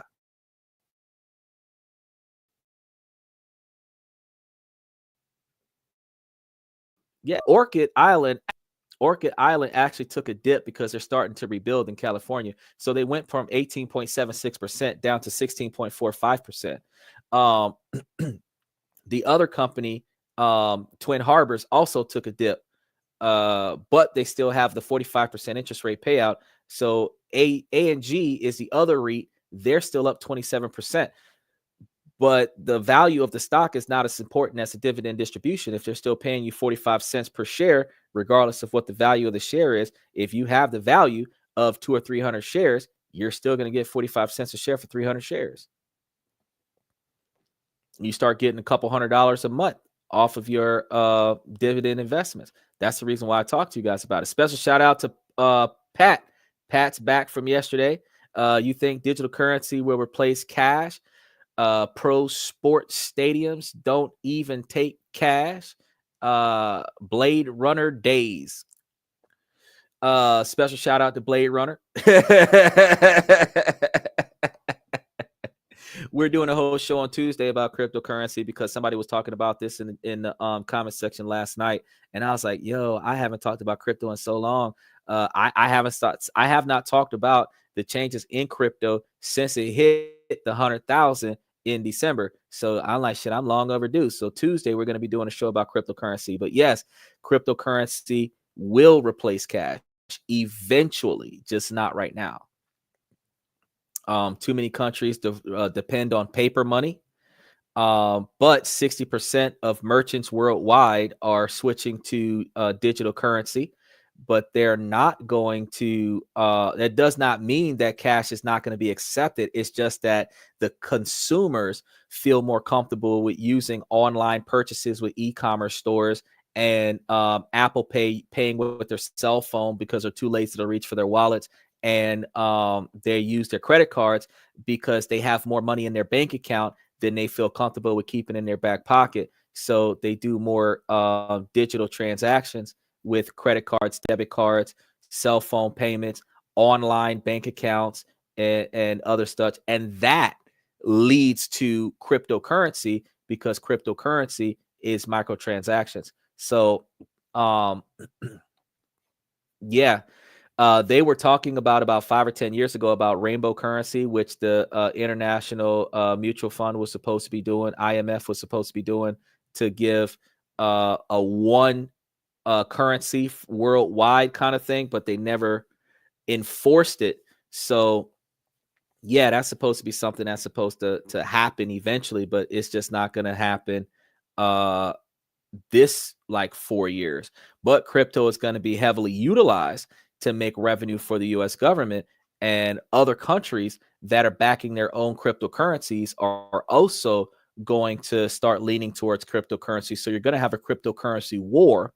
And the original creator of cryptocurrency, Bitcoin, is going to have the higher monetary value, even though trade rates might not be as high for Bitcoin, because the cost of to buy in is higher than the change in the market. So even though, yeah, you might see $100,000 Bitcoin make a shit ton of money, the problem is that you might see cheaper coins make the same percentage yield, but because they're cheaper coins, you can have more coins, which means you can make more money off of each one of those coins. So the difference between you having one $50,000 coin or $50,005 coins is the fact that you might have $250,000 worth of $5 coins. You just have to look at the value of the percentage yield versus the interest rates, and you have to look at the value of your investment versus the dividends distributed. He said it's like the early American farm settler will never exist again. No, the earlier American farm settler has hydroponic chambers where they're like little freight containers that are climate controlled, and they produce 10 times more crops in a smaller place. And some of them are automated where all you have to do is send somebody in there to harvest. Some of them are even large enough at like $100 to $200,000 per container that it harvests everything for you and everything. And all you have to do is just pick up the harvest and put it on the truck and ship it out. But the way that we go about doing things back in the day is not the way that we're going to be doing it going forward. So you got to pay attention, because agriculture is something that you can invest in and it's highly profitable. But next to agriculture is solar. So if you're doing solar panels or investing in a solar company or a solar stock, you're going to see a lot of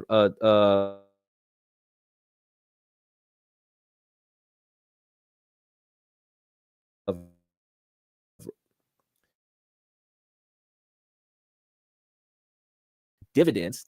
If you find happen again, if you find another peer-to-peer trader, you might find one of those solar companies that allows you to invest in them. But once you do, then you'll be able to get yourself a little bit of extra capital off of that particular gain. But you have to look at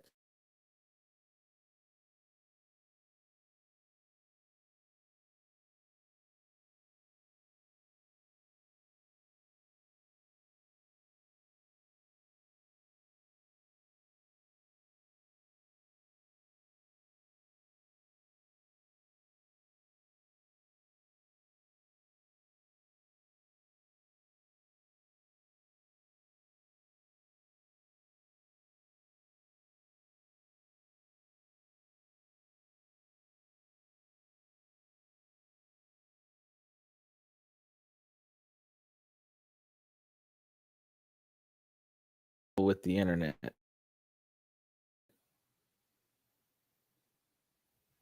Oh, that's because we got Bluetooth on. Turn off spot on because they tripping right now, man.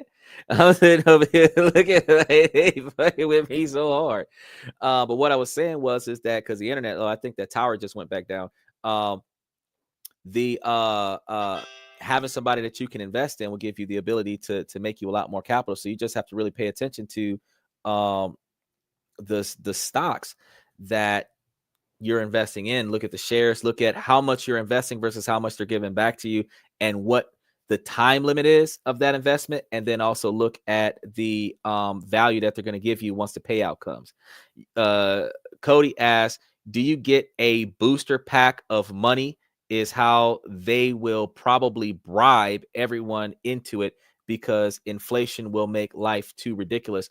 Yeah, actually, that $8,000 stimulus check that they give everybody one time for the $2 trillion. Guess what that does? That gets everybody who's thirsty for $8,000 to file taxes. So everybody who files taxes that year, guess what that does? That adds you to the list of people that should have been filing taxes. So if you're not filing taxes, guess what that does? That opens the door for them to go back and double check and say, hey, what happened to your money for the past 10 years? Hey, you got the $8,000, but they just went through your whole last 10 years worth of financial records for you to get that $10,000. Now, if you owed them some money along the way, they're going to take it out of your $8,000. If they owed you some money along the way, they're going to keep that, but they'll give you the $8,000. It's a bait and switch. You have a lot of those platforms that trick you into investing into the platform for the sole purpose of the incentive. Well, if you upload $2,000, we'll give you $500.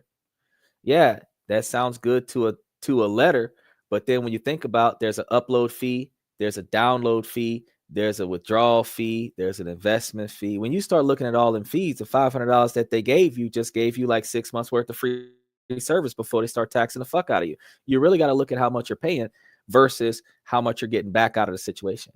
Now, Pat said out of 64 or so rejections, I only scored once. Well, Pat, you put it in the right spot, even though that was the wrong chat. Think about it, because that segues us back over to, I don't know if Rev is still here, but that segues us back to the relationship topic that I know Rev caved for today. Men actually are not as successful with securing the deal as women are. Men gain more skills securing the deal because we have to initiate more often than women do. So women are not as tactful about it, because all they have to do is say yes or no. Men have to proposition. Oh, you still here? I'm glad to see. I know the internet been rough on you too. So we about to get on that topic. I wanted to make sure that we get on that topic today. But that's one of the reasons why women need to change their mindset, because she has 500 options, which means that whatever man that she chooses is just there. He doesn't have 500 options. So the woman that he chooses must be rare, right? Based on value. If you've got 500 Lambos in the front yard, they don't mean nothing to you. It's just a bunch of cars. But if you only got one car in the front yard, it could be a Prius. That's a bad mama jamma for you, especially if it never lets you down. Having an abundance of something, this is where Rev come in. Having an abundance of something spoils you to no longer valuing and appreciating it.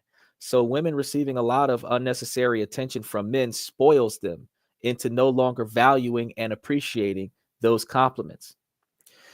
Men never getting a compliment can get the most insignificant compliment that could borderline an insult, and we'll take that to the grave like we just won a lottery, because nobody ever says anything positive to us. More often than not, the people complain about what we haven't done, how much we haven't done, and how long it's taken us to get stuff done, or what we haven't given to them. But not too many people tell us how important we are, how much they appreciate us, how much they value us, what they like about us. I've been doing this on so Rev, you've been doing those online platforms. I've been doing this on these online platforms just to see what they say. A lot of women will come up and, oh, hey, I'm interested in talking to you. And I ask them immediately after that, what about me interests you? What about me interests you? What about my profile? What about my bio are you interested in? Because I ain't got a lot up there. We already talked about this on the show the other day. I ain't got a lot up there, because I basically said the exact same thing that I told you guys before, is that we're basically looking for a long-term companionship, a wife, a life partner that's going to cooperate and aid me with my success. That's pretty much it. I didn't put anything else in there. You've got my height, my weight, that's it. And I asked them, oh, you like my profile, right? What about my profile did you like? What about my comments did you like? What what about me attracted you to my location? I just want to know. Most of them don't respond. I just want to throw that out there too. I ain't gonna shade it. I ain't gonna make it seem like I'm Casanova. Most of them don't respond. Oh, Pat said they say regular women have the same sexual access as a celebrity man or musician. You're right. 4s and 5s have more sexual access than the top 1% of men.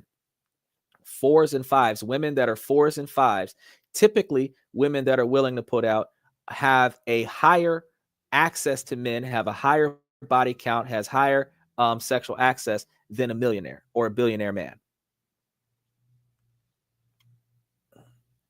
But the difference is that how many of them become wives? How many of them get that lifelong partnership? A lot of them get the high body counts because guess who they're partnering with? The top 23% of men that are looking for a good time. So those 4s and 5s that are partnering with 9s and 10s, thinking that they're 9s and 10s when they're really just entertainment for the 9s and 10s, they're not wife material. They're not treated like wife material. Now, those women become bitter. Those women become selfish. They will tax you at the gas station to talk to them. But they don't understand that they put themselves in that position. If they would have instead looked for the broke guy that has a stable job, that has a 20-year-old car that never breaks down, always on time, always paying attention to what's important to her, always making sure that she's okay, that's the guy that she should have went for. Not the guy that looks handsome, that's spending $10,000 in the strip club. Not that guy. Not the guy that, he's surrounded by 13 chicks and he's driving a 2-seater car. Not that guy. Not the guy that's seen with a different woman every week. Not that guy. The guy that's always seen by himself. The guy that's always seen with a family member or a close friend. That guy that you very, very rarely see out and about, but wherever you see him at, he is always focused on his task. That's the guy she should have been going after. She ain't pay attention to that part. And that's one of the reasons why we end up in bad spots.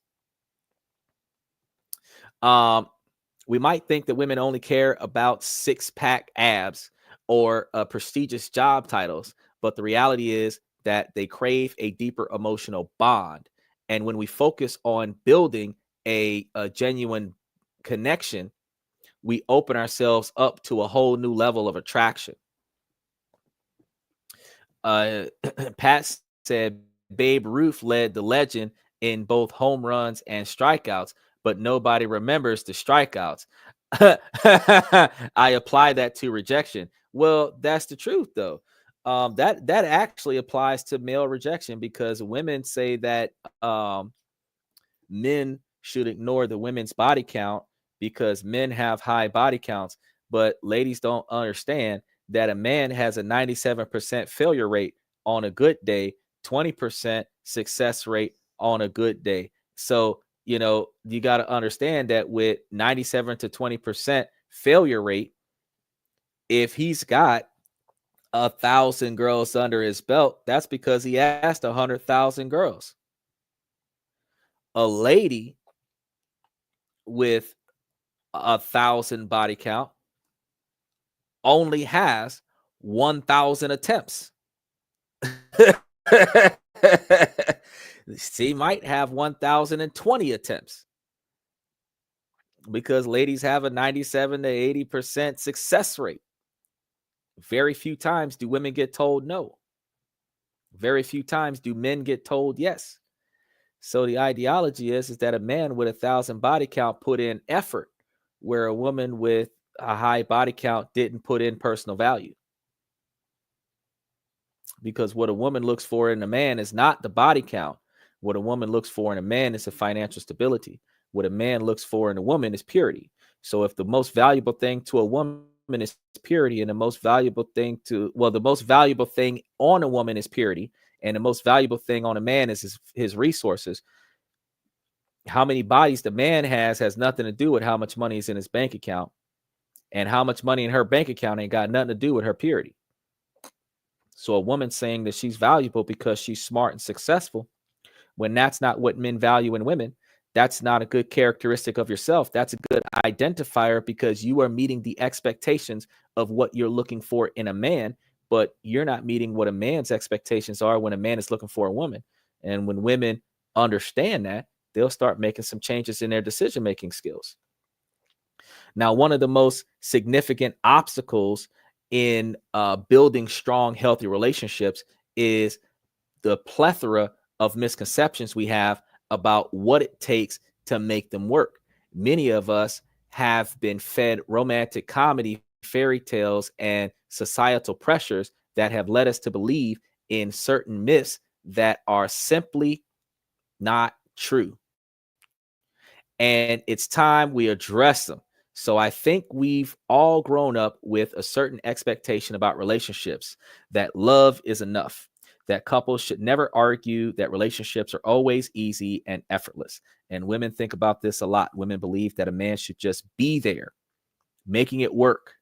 And if he doesn't want to be there, making it work, then he doesn't deserve to be there. But she has to put in effort too.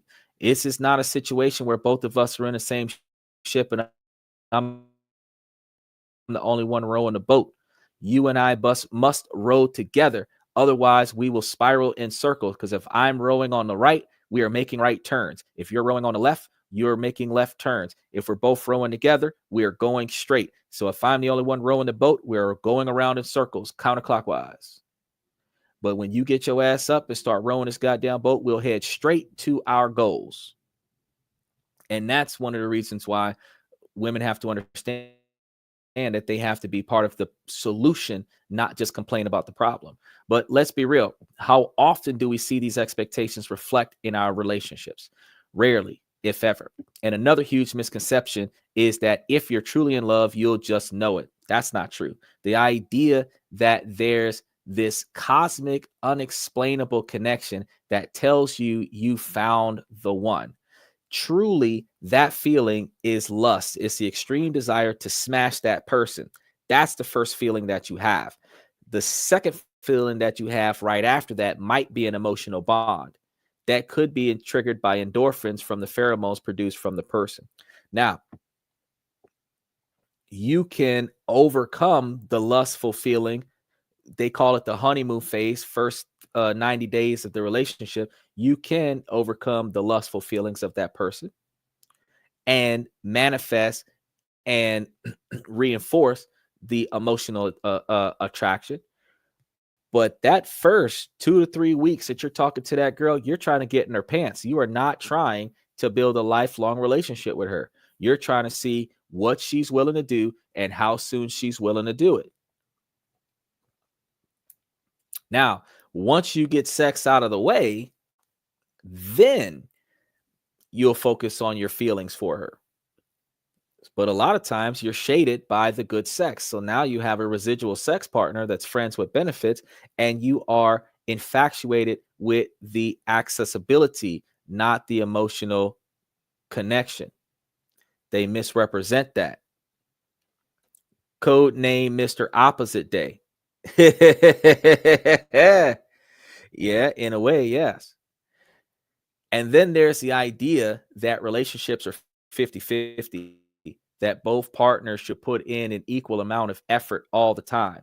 But that doesn't really work either. Truth be told, it's 60-40 most of the time, 70-30 other times. You might even see 80-20 for certain situations.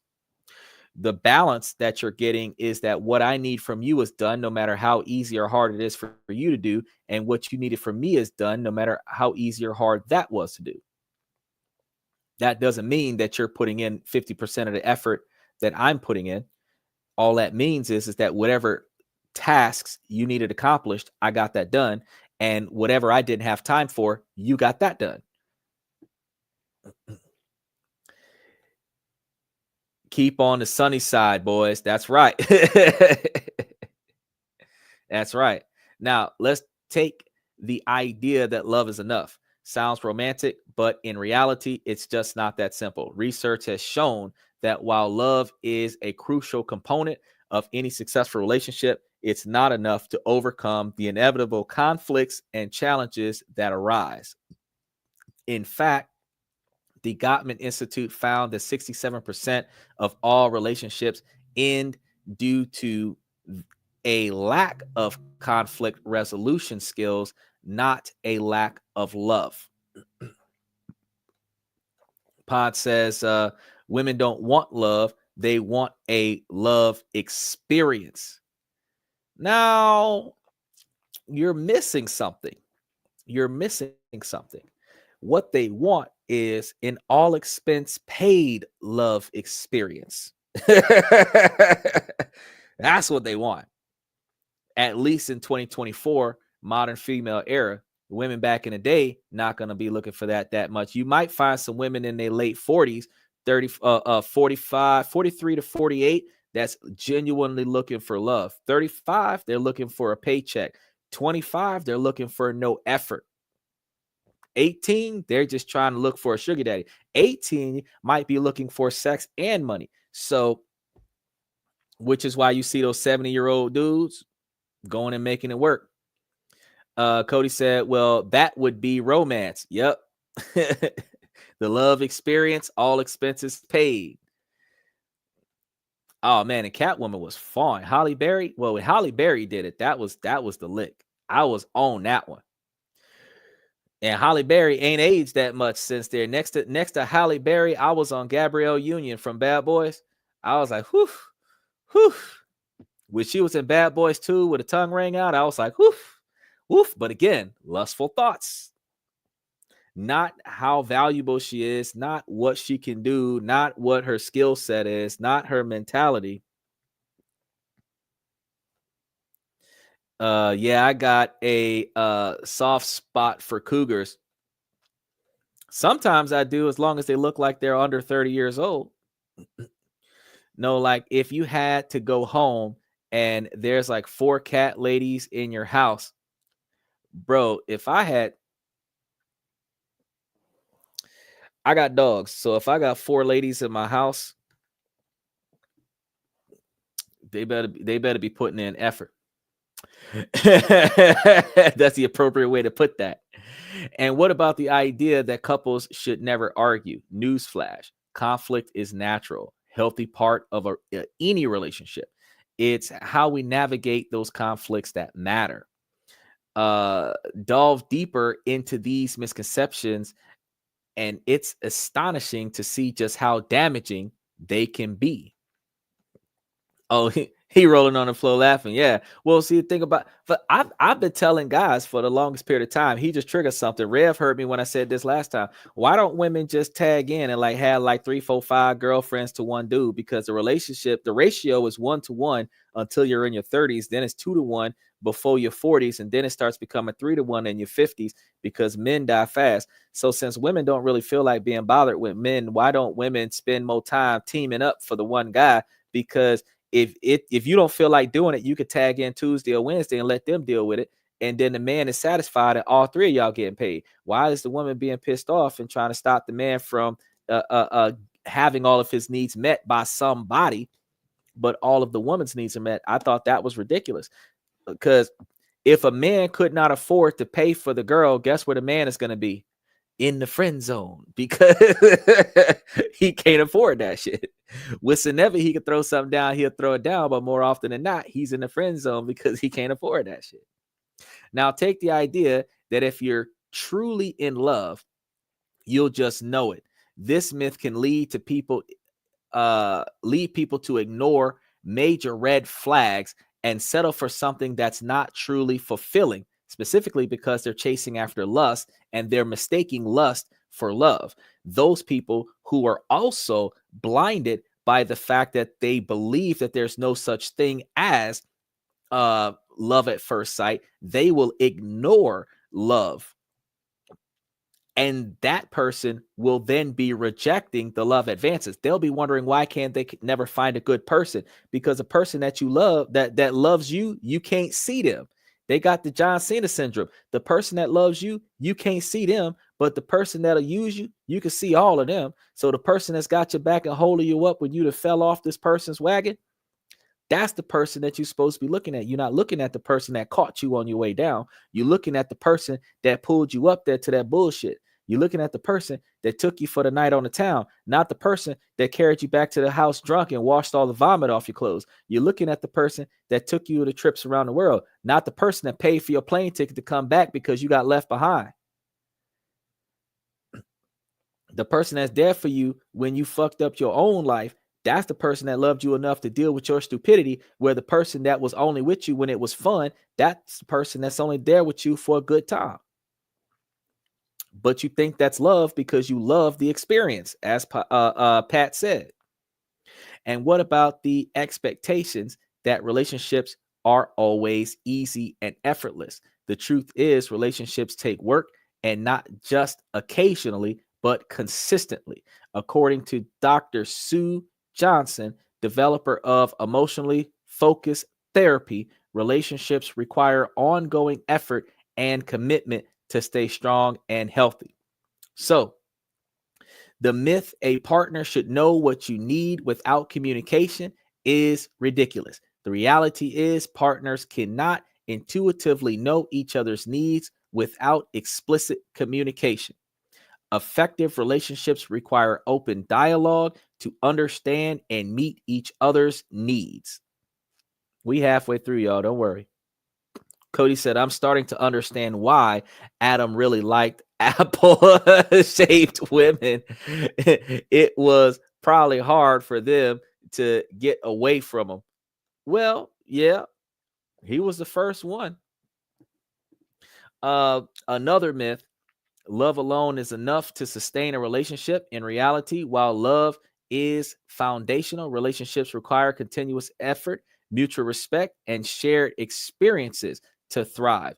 Love alone is insufficient to overcome challenges without active nutrition. You have to nurture your relationship.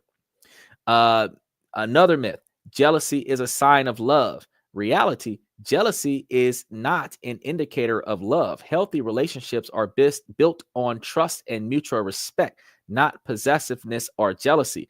Jealousy, in fact, is a sign of insecurity. But that insecurity is ratified by your lack of confirmation. If you reinstill in your partner, ideally, the ability for them to feel confident that you will stay loyal to them, their mentality should be that they should trust you to do what they would do in the same situation. So if they would be loyal, then you should be considered loyal until you've done something disloyal. It's like The Rock said, communication breakdown. It's always a sign. Oh, The Rock song. Oh, yeah. I thought you was about to tell me if you smell what The Rock is cooking. Hold on now. We're the most electrifying podcast on YouTube today. Another myth: opposites attract. In all reality, while some differences can be exciting, strong relationships are often built on common ground and shared values rather than extreme opposites. Another myth: there is a perfect partner. The reality is, no one is perfect, and relationships involve accepting and working with each other's flaws. So for those of us that are looking for a woman that's willing to have children and hope that she don't have children, the older that you get, the older the woman ends up. You might have to accept a woman that's willing to have children that might already have one or two, because the women are having babies young. But the fact is that if you adapt to that, the children respect you, the wife respects you, she can give you 2-3 other kids of your own, you're still good to go. You could be on the last legs of things and she could give you just 1 or 2 more between 35 and 45 before menopause hits, and you're still good to go. The fact is that you don't need a whole tribe while you wanted a whole tribe. If you just have 1 or 2 of the ones that you were looking for, one boy, one girl, you can say that you perform those duties as a father and check that off your bucket list. That's all you really need. You don't need to limit yourself to only being able to partner with women that are able to give you 20 kids, because you might not find that. The more you limit yourself, the harder it is for you to find a partner. The higher your standards, the higher your unrealistic standards, the harder it is to find a realistic mate. So you have to remember that successful relationships focus on admiration and fondness despite the differences. Now, another myth: passion never fades in a good relationship. In our reality, passion can fluctuate over time due to life changes, which is why the honeymoon phase lasts the first 3 months, and then you get tired of sleeping with each other, and now you pissed off at each other. You got to remember that it requires effort to maintain and nurture passion in long-term relationships, which is one of the reasons why some people cheat, because the passion faded. You guys got used to one another, you got comfortable with one another, and you stopped trying. The thrill of a new romance sets you into a mood. You guys start applying yourselves, and then after a while, somebody gets caught, and then you guys decide to work it out. And when you work it out, you start rekindling what you once had. Very rarely will you find an adult virgin. So it's not like, oh, he cheated on me, it's never going to be the same again. You'll never look at him the same again, but autonomously, nothing changes between the two of you.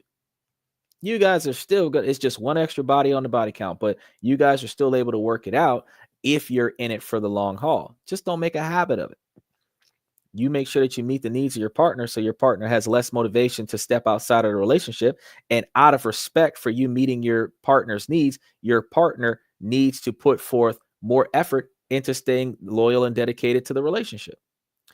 Zeus be a liar, Mass.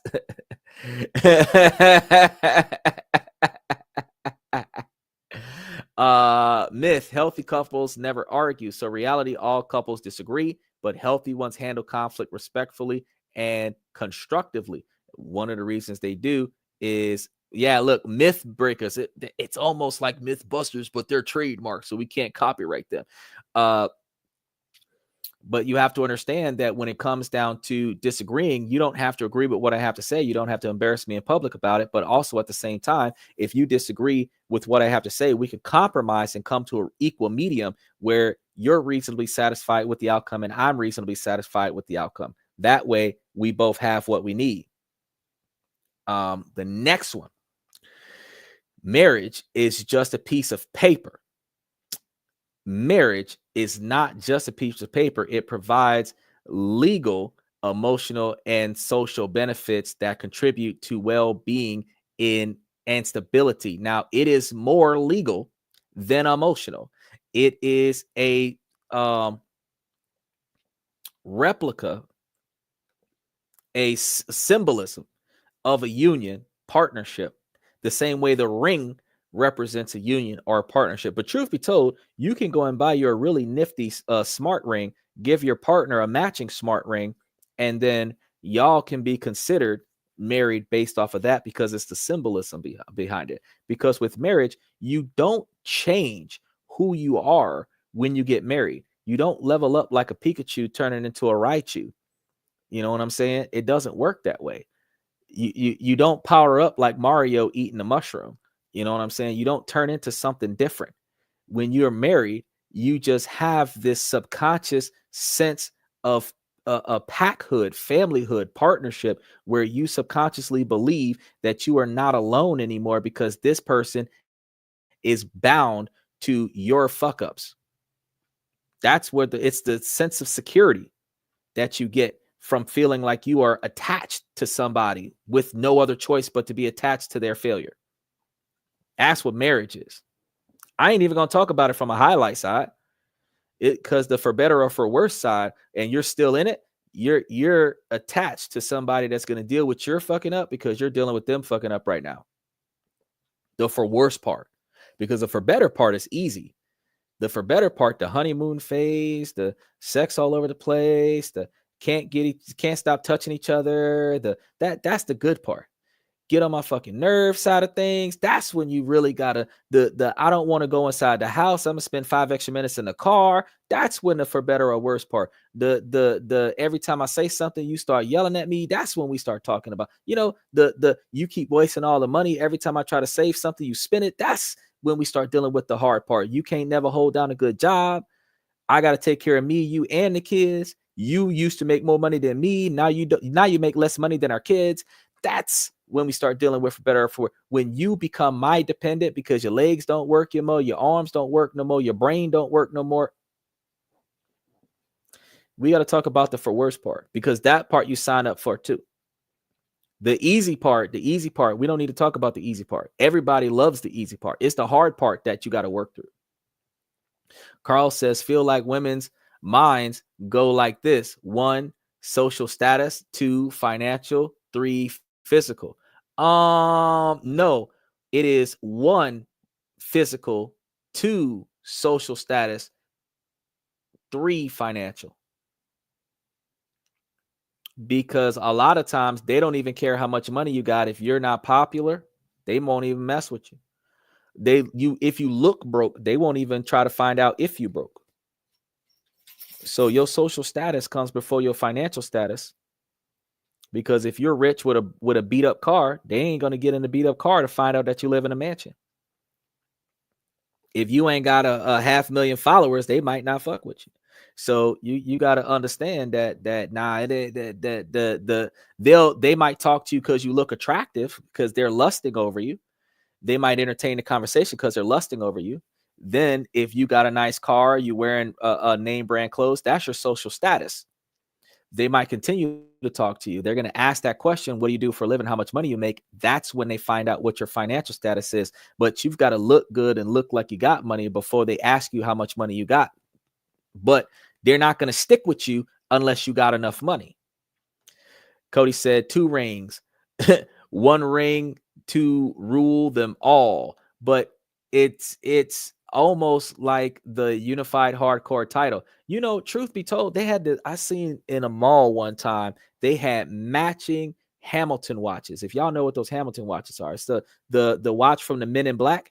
It had 2 of them, gold matching, his and hers. And I'm like, shoot, these mugs was cheap because the Hamilton watches are like $1,400 and these watches were like $300 for the set. I was like, shoot, that's a wedding band right there.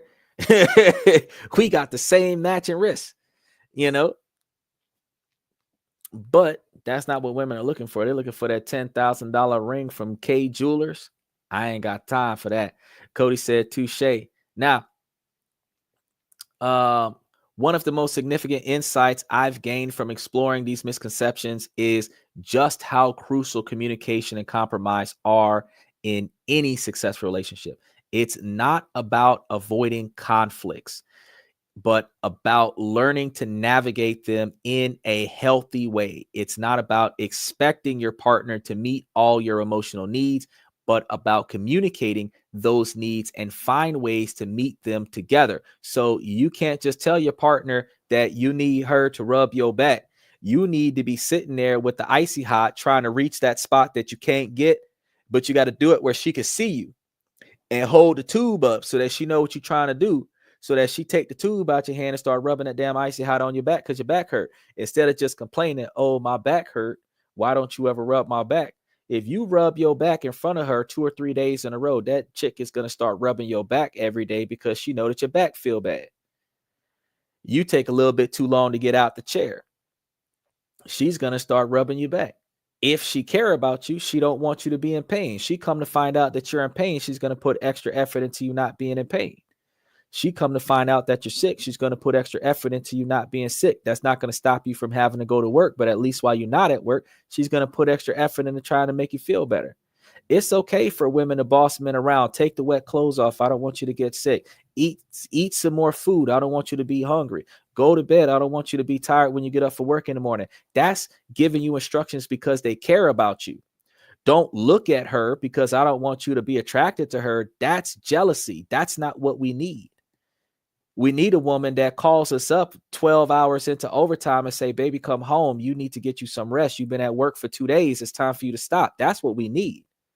We need a woman that knows what our limits are and tell us when we're pushing ourselves too far. We don't need a woman that's going to push us around and tell us what to do for the sake of her own personal entertainment. That's what women aren't understanding. Men need a partner because we will burn ourselves out. We will work ourselves to death. for her.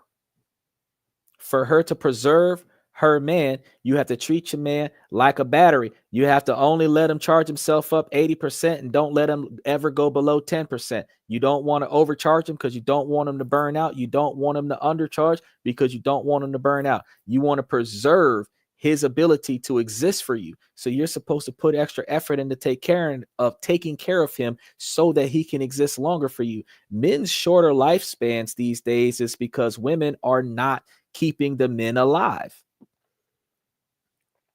The women are benefiting from the men, but the women are not keeping the men alive. The reason why women live longer than men in marriage is because life gets easier for the women. Life gets less stressful for the women outside of the women's temper tantrums when they don't get what they want.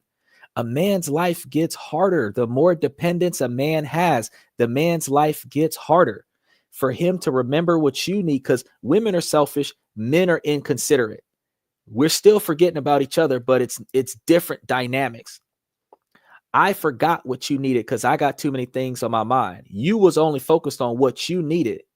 You wasn't worrying about mine. That's the difference. But when I remember what you need, I'm going to bring you what you need. I might bring it to you in space so that I don't forget again. You're not going to put in that effort to make sure that I get. You're going to be like, oh, thank you because you received. But you're not saying, shit, I got too much. Let me do something for him. And that's the reason why the men are dying young. The men will put their life on the line for you. So if your man is willing to fight for you, you got to keep him strong. You got to feed him in a way where he's going to build muscle. He's going to build muscle mass. You want to get him some exercise so that he's able to fight. If you're going to have a fighter, he's got to be physically capable of fighting. You don't want a fighter that's starved out. Sonic the Hedgehog couldn't run because he was starved out. Goku couldn't fight because he was hungry. Come on, strongest man in the world could not fight until Chi-Chi fed him 38 bowls of food so he can get out there and go die with Cell. Come on now. That man had a good old-fashioned meal before he gave his life for his family. This is what men do on a regular basis. Women don't understand that the part of the non-tangible, non-money related stuff that women are supposed to do, you're supposed to keep your man alive as long as possible because he's gonna die for you. And everything he do every day that he breathe is supposed to be for you. So everything you do every day that you breathe, under the things that he do for you, you are supposed to make sure you do more for him so that he stay longer. That's like some Black Widow spider, women doing that to the men, then they turn men on other men too. Well, Cody, I just want you to think about real quick, because men die more often than women. You hear the term widow, right? Where do you think that came from? Think about it.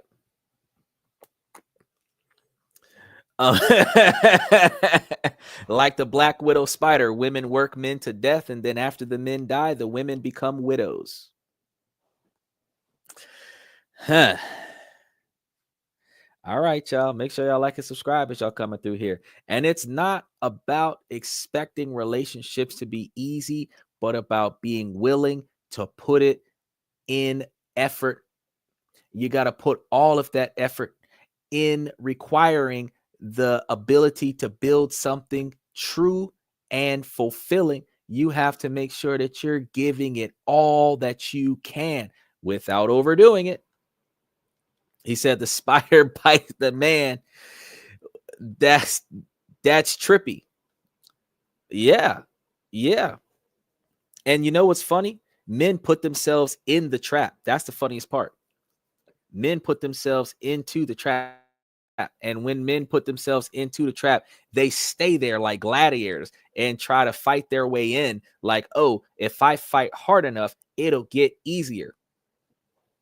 If she's not fighting with you, if she is fighting against you, no matter how much you do, you will not be successful. That's something that men don't understand. And that's why we say we can't turn hoes into housewives, because if she's with you for entertainment, no matter how much you do, no matter how much effort you put in, she will never be satisfied, and she will eventually leave for somebody that can do more of what she wants for her faster than what you can do. not because he has more than you, because he's willing and capable of doing more than you're willing and capable of. When it comes to entertaining her, that's when she leaves. But those women that are down for the get down, they down for the grind, they'll broke down and out and sleep in a cardboard box with you. They'll sleep in the back seat of the car with you. They'll be homeless with you. Them, they not letting you lose. They not letting you fail. They not going nowhere. They could be looking at a man 10 times richer than you, and they will give their last plate of food to you so that you could take your ass to work and go make some money to feed them. But them are the ones that are hard to find. But once those get married, they never get divorced. Those are the ones that become instinctively widows at the age of 60 something, where they were with their husband until his dying breath. So what are the key factors that contribute to attraction? Confidence is a major one. When we exude self-assurance, we become more attractive to others. It's not about being arrogant or cocky, but about being comfortable in our own skin. Another crucial aspect is personality traits. A sense of humor, empathy, and kindness can go a long way in making us more attractive. You do have to have an air of intelligence these days, but you cannot be over arrogant about your knowledge. If you know a lot of stuff, a lot of times you want to be the last person to talk, because when you start talking, you're going to say too much stuff. Emotional intelligence is also a vital scenario. You have to be emotionally intelligent, because if you're acting immature and irresponsible, you're playing tit for tat, petty retaliations, you're not going to achieve your goals.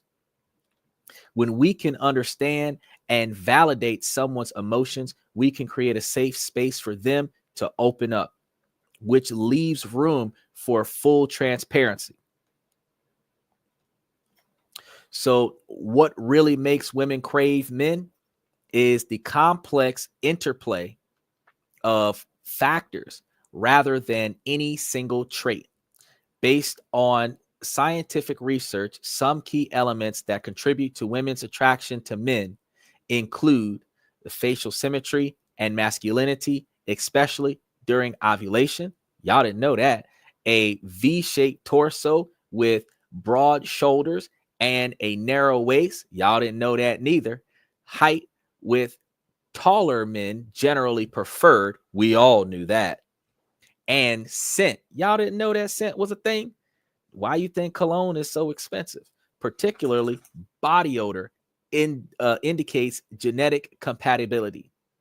So a little bit of sweat with a little bit of cologne gives off the right kind of pheromone that'll make a girl not leave you alone. I should be the Riddler because I rhymed that one.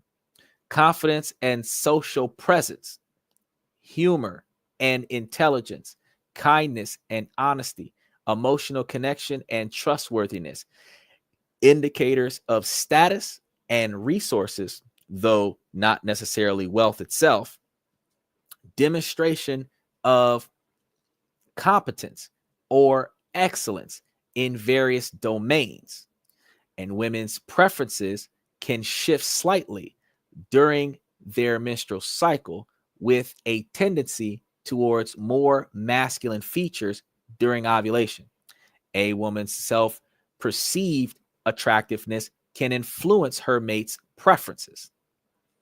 The presence of potential competition may affect selectively, where if she feel like more women want you than she does, she might put more effort into keeping you, because don't no woman want a man that no other woman wants. I don't understand that ideology. I want a woman that no other man wants. But I also want that woman to be higher than a 6. It's important to note that individual preferences vary widely, and what attracts one woman may not attract another, which is why men put in ample effort into trying to figure out what each individual woman wants, needs, and prefers. But unfortunately, women have not caught on that if they behave the same way with a man, they will find out all of the things that they need to know to be successful with that man, because men are an open book. If you ask a man what makes him happy, he'll tell you. And usually the man's expectations are very simplistic. He just needs you to help around the way when things start becoming too much for him. And he needs for you to make sure that he's not hungry and that he's not hurting and that he's not dirty and that his clothes don't have stains on him and that you know what I mean? The operator, if he forgets, you remember, you know what I'm saying? He needs a helper. He needs a personal assistant. That is the wife, which is why personal assistants always become the second wife. Cody says, install a snaggle tooth on her so that other men stay away. Now, that's actually a better idea than the vampire fangs that these girls are getting implants. They're getting their veneers pulled out and then they're putting these gigantic fangs in. Like, I don't understand. Like, how do you eat steak with that? I like steak and lobster. All right, you're gonna get you some fucking steak and shake.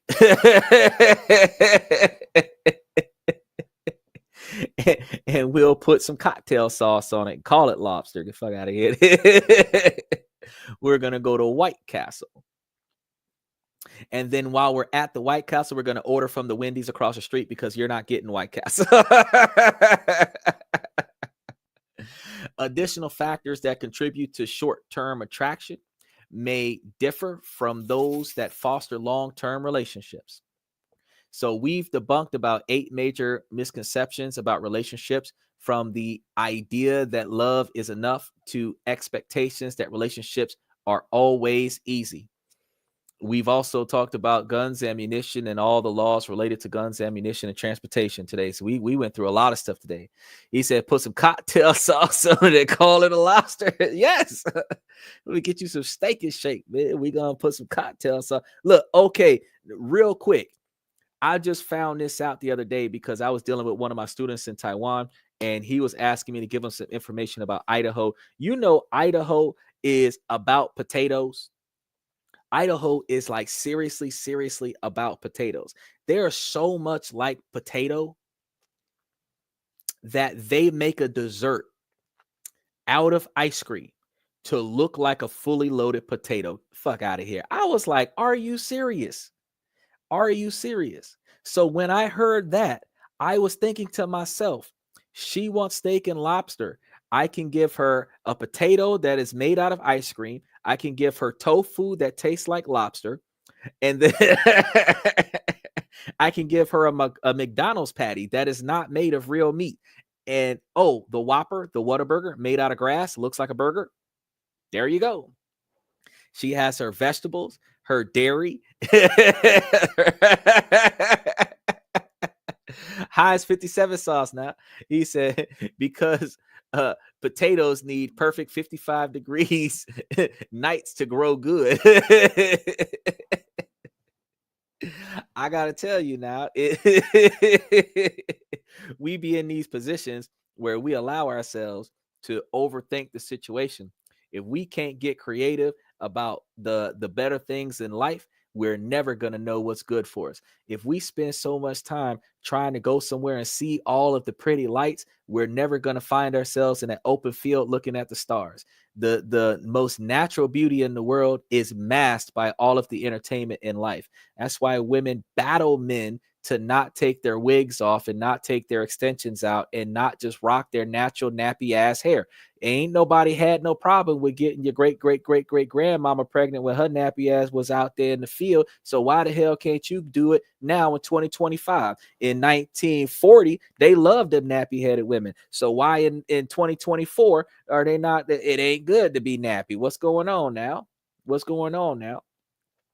But they was willing to shave their heads off because Donald Trump became president. I mean, president. He said you can't get pregnant. We've explored the importance of communication, conflict resolution, and ongoing effort in building strong, healthy relationships. And I hope that by sharing all of these insights today, you'll be better equipped to build relationships that truly thrive. One of the most attractive qualities, in my opinion, is the vulnerability that very few women show because they're overly masculine. When we're willing to be open and honest about our fears and insecurities, we become more relatable and more human. Also, we're able to understand why you acting all crazy, because while you being all jealous due to your insecurities, I'm with you. I'm not with her. That's the reason why you get my wallet. So as long as you got my wallet, she don't got me, because I go where my money goes. I go where my car goes. I go where my dogs go. So as long as you got my money, my car, and my dogs, you might as well just shut up. A female get to, oh, you like her, don't you? How many of my dogs does she have in her possession right now? None? Then no. Because she got to be holding on to at least one of them to be in my inner circle.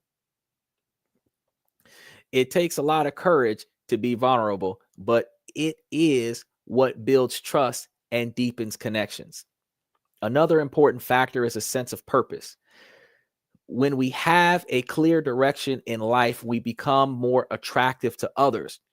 Ladies, I want to talk about this real quick, because when you say that you don't need your man, you take away your man's purpose. Most men in life are taught from birth that their purpose in life is to be a protector and a provider. Their purpose in life is to protect you and provide for you without the man knowing what they're supposed to provide. They just know that they're supposed to get their ass whooped for you and give you stuff. And they're taught that from birth, because the women are teaching the boys that, the girls are teaching the boys that, then the men teach the boys that. And when the boys become men, that's all they know how to do, is to build their wealth to be valuable to a woman and protect his woman and his wealth with his life. His duty boundness to you is what gives him purpose.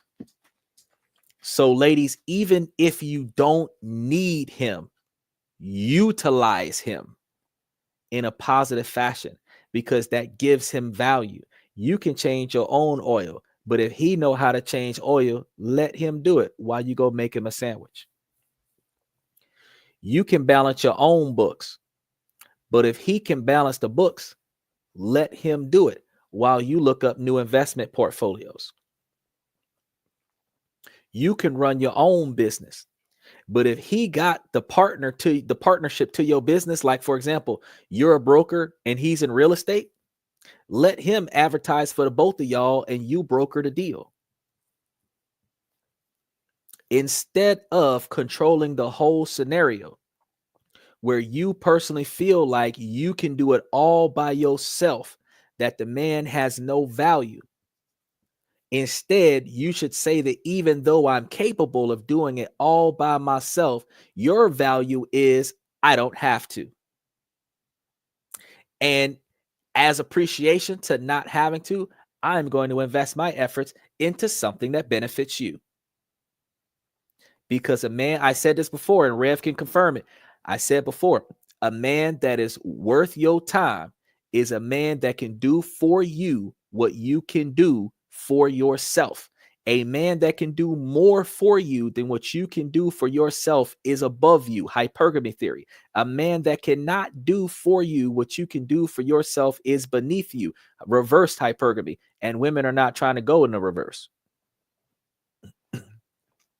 Cody says some men in the army went AWOL in a war over getting a Dear John letter. I'm screwing the neighbor letter. That's messed up. You got men that got put on the front lines in war because somebody wanted that man's wife. And then he got the Dear John letter. You got men that got drafted to war and lost their limbs, came back from the war, and the wife had already had 3 children while he was away.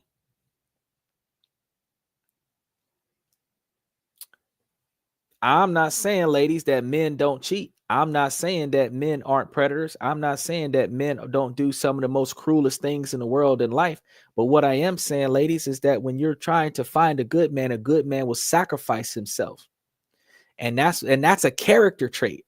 Self-sacrificing behavior in a man is a character trait. You're not going to find that in his wallet. You're not going to find that in the third sex on the beach that he buys you at the bar. You're going to find that self-sacrificing behavior when that man runs into traffic to pull you out of traffic to keep you from being hit by a car that ain't got no brakes.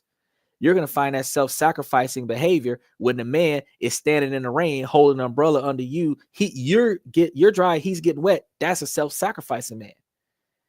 The man that ain't got no money left, he give you the last $5 so that you got lunch, but he hungry.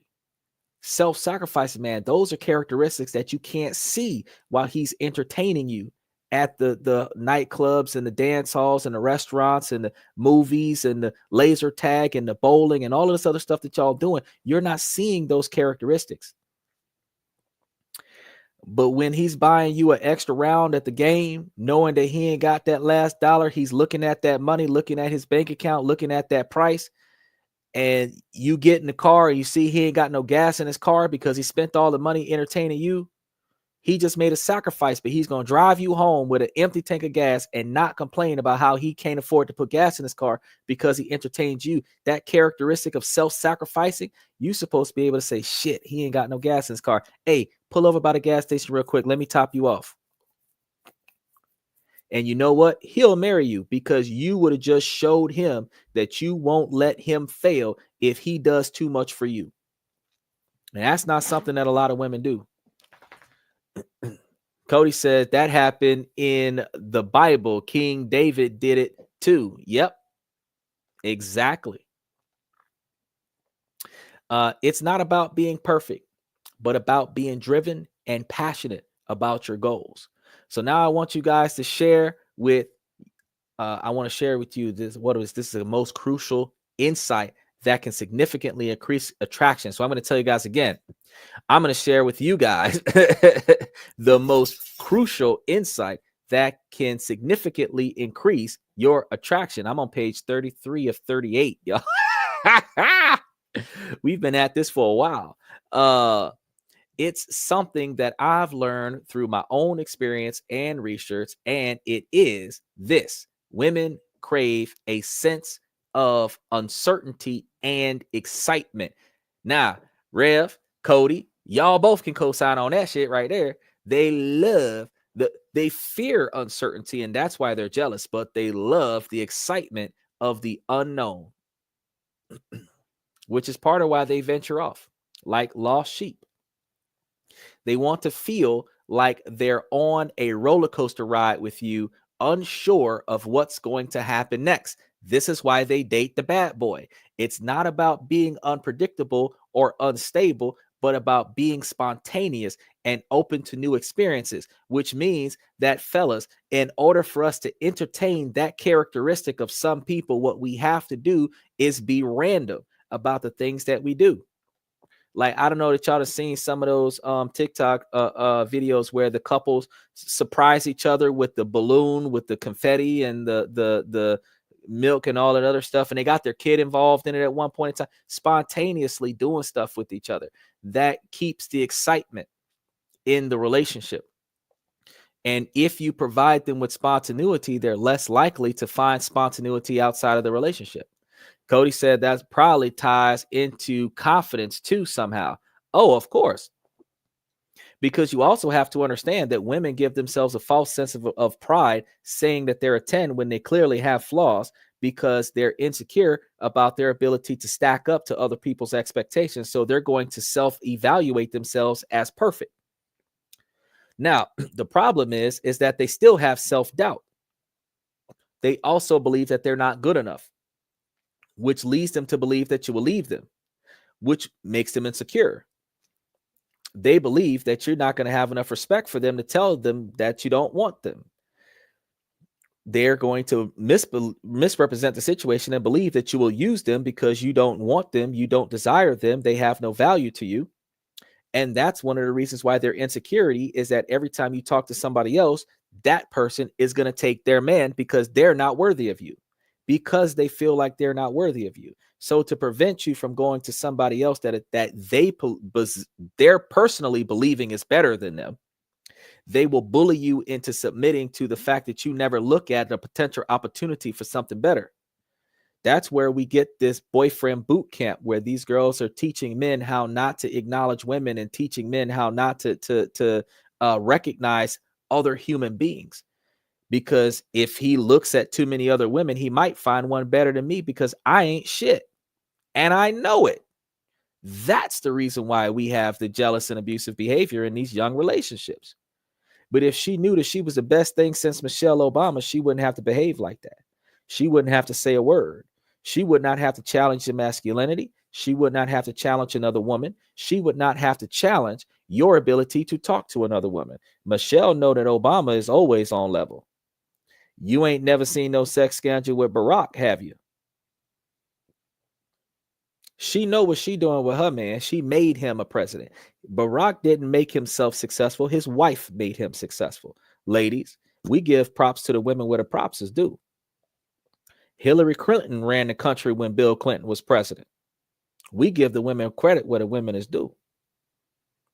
At the end of the day, we have to understand that only the strong women that will support a strong man will build a strong relationship that has a long lifespan. Cody says, I think Peter said that too. A dark cave can either cause fear or a sense of uncertainty like amazement. Barack is Michelle's wife. You right about that. What's up, brother? Special shout out to Vasilis Katsaros. Vasilis Katsaros. I almost did it right. Not quite. First time tonight, Vasilis Katsaros. When we can create this sense of excitement and uncertainty, we become more attractive and more desirable. So when a woman sees a man having, when a woman sees another woman having a lot of fun with a man, she assumes that it's because of that man, which makes that man more desirable to the woman that's not having fun.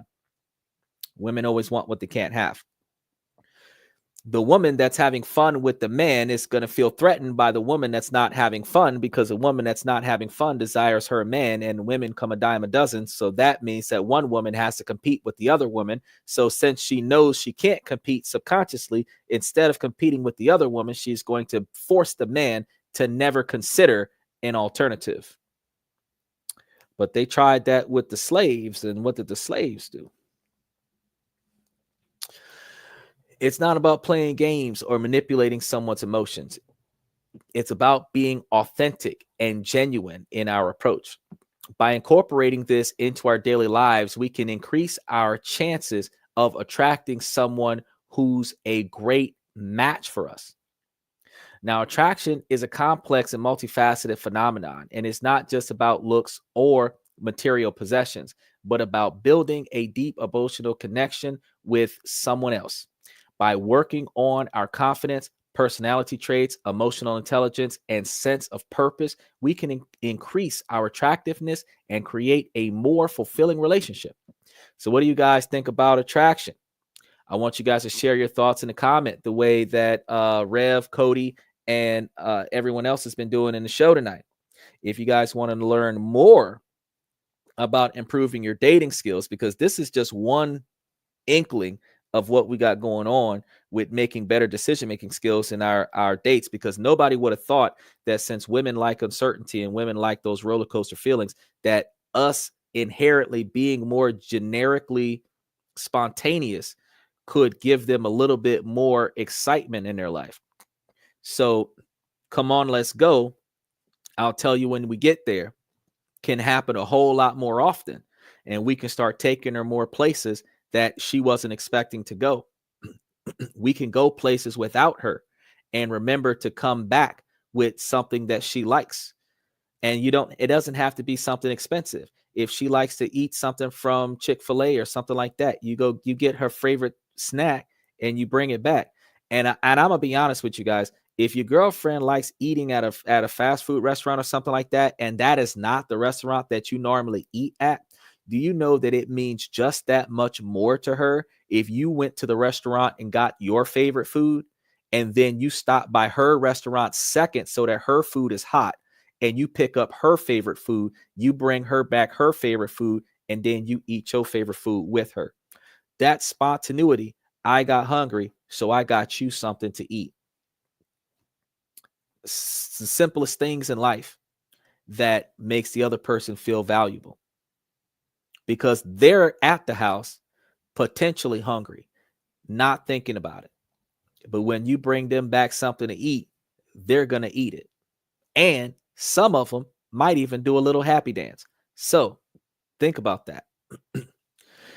Make sure that you guys check out some of the other videos that we have coming up for the rest of the weekend, because we have a lot more stuff to come.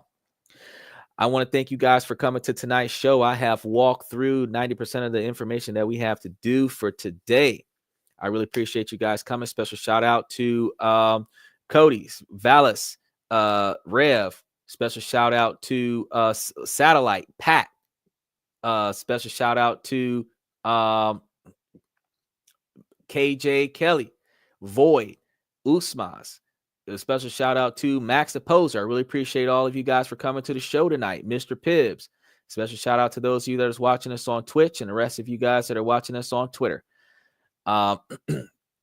That is all I have for you guys for tonight. So, ladies, as long as the situation doesn't make sense, I'm going to keep asking you ladies to please make it make sense. So, ladies, please make it make sense. We are about 77% men on the podcast, so I appreciate you guys increasing in numbers. Make sure that you guys continue to like and subscribe and follow, and keep following us for the rest of the week. Chad, I got more stuff from Chad before I walk out the door. He said, "You shall face uncertainty. Everything I do is completely random. I can be a double. What is that? Dohecandry. I'm saying that wrong, or a simple square, or a triangle. The next," he said, haha, "much wisdom. Thank you very much. Best of everything, yo." Yeah. What is that? Dohecandrin. That's almost like one of those equilaterals, or the polygons, or a simple square. I said it wrong because, I've been sitting here reading for 3 hours while I'm talking to you guys. He said, "Humility, peace, and strength, prosperity, wealth, health, everything, bless." And I strongly push all of those things on everyone. You speak it into existence, and it will be so. I want you guys to make sure that you stay tuned for tomorrow night. We're supposed to tee it off at about 10:30 Central Standard Time. That's 11:30 Eastern Standard Time, 7:30 California time. That is 4:30 Greenwich time. That is 4:30 a.m. Universal Standard Time. So make sure that you guys stay tuned for tomorrow night. Thank you guys for coming to This and That. I'm your host, Xander, where we talk about this, that, and everything in between. I'm going to see you guys tomorrow night.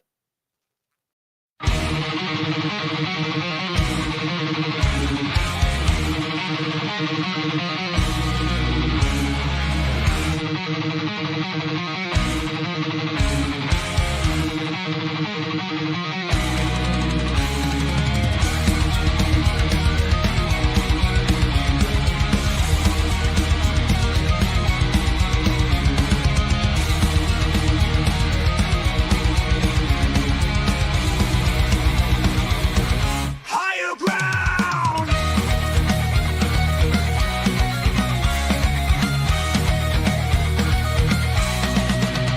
Used to chase validation, now I validate myself. Building inner strength, putting down upon the shelf. No more unnecessary drama, no more wasted time. Climbing higher, constantly making my own climb.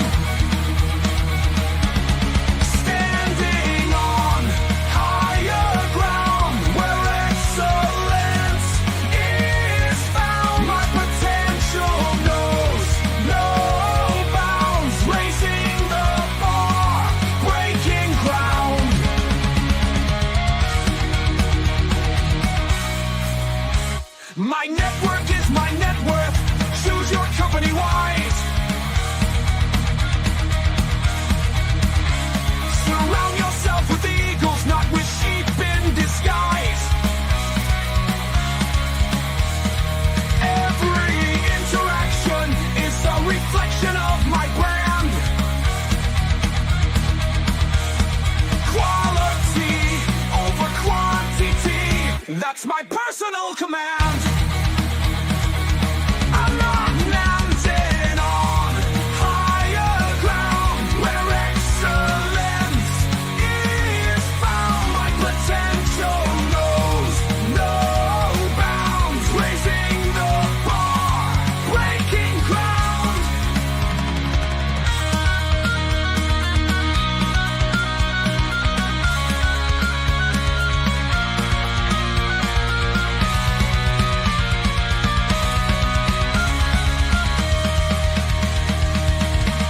I'm not just living, I'm manifesting my vision, cutting through limitations with surgical precision. My expectations are my compass, my respect is my shield to mediocrity and chaos. I will never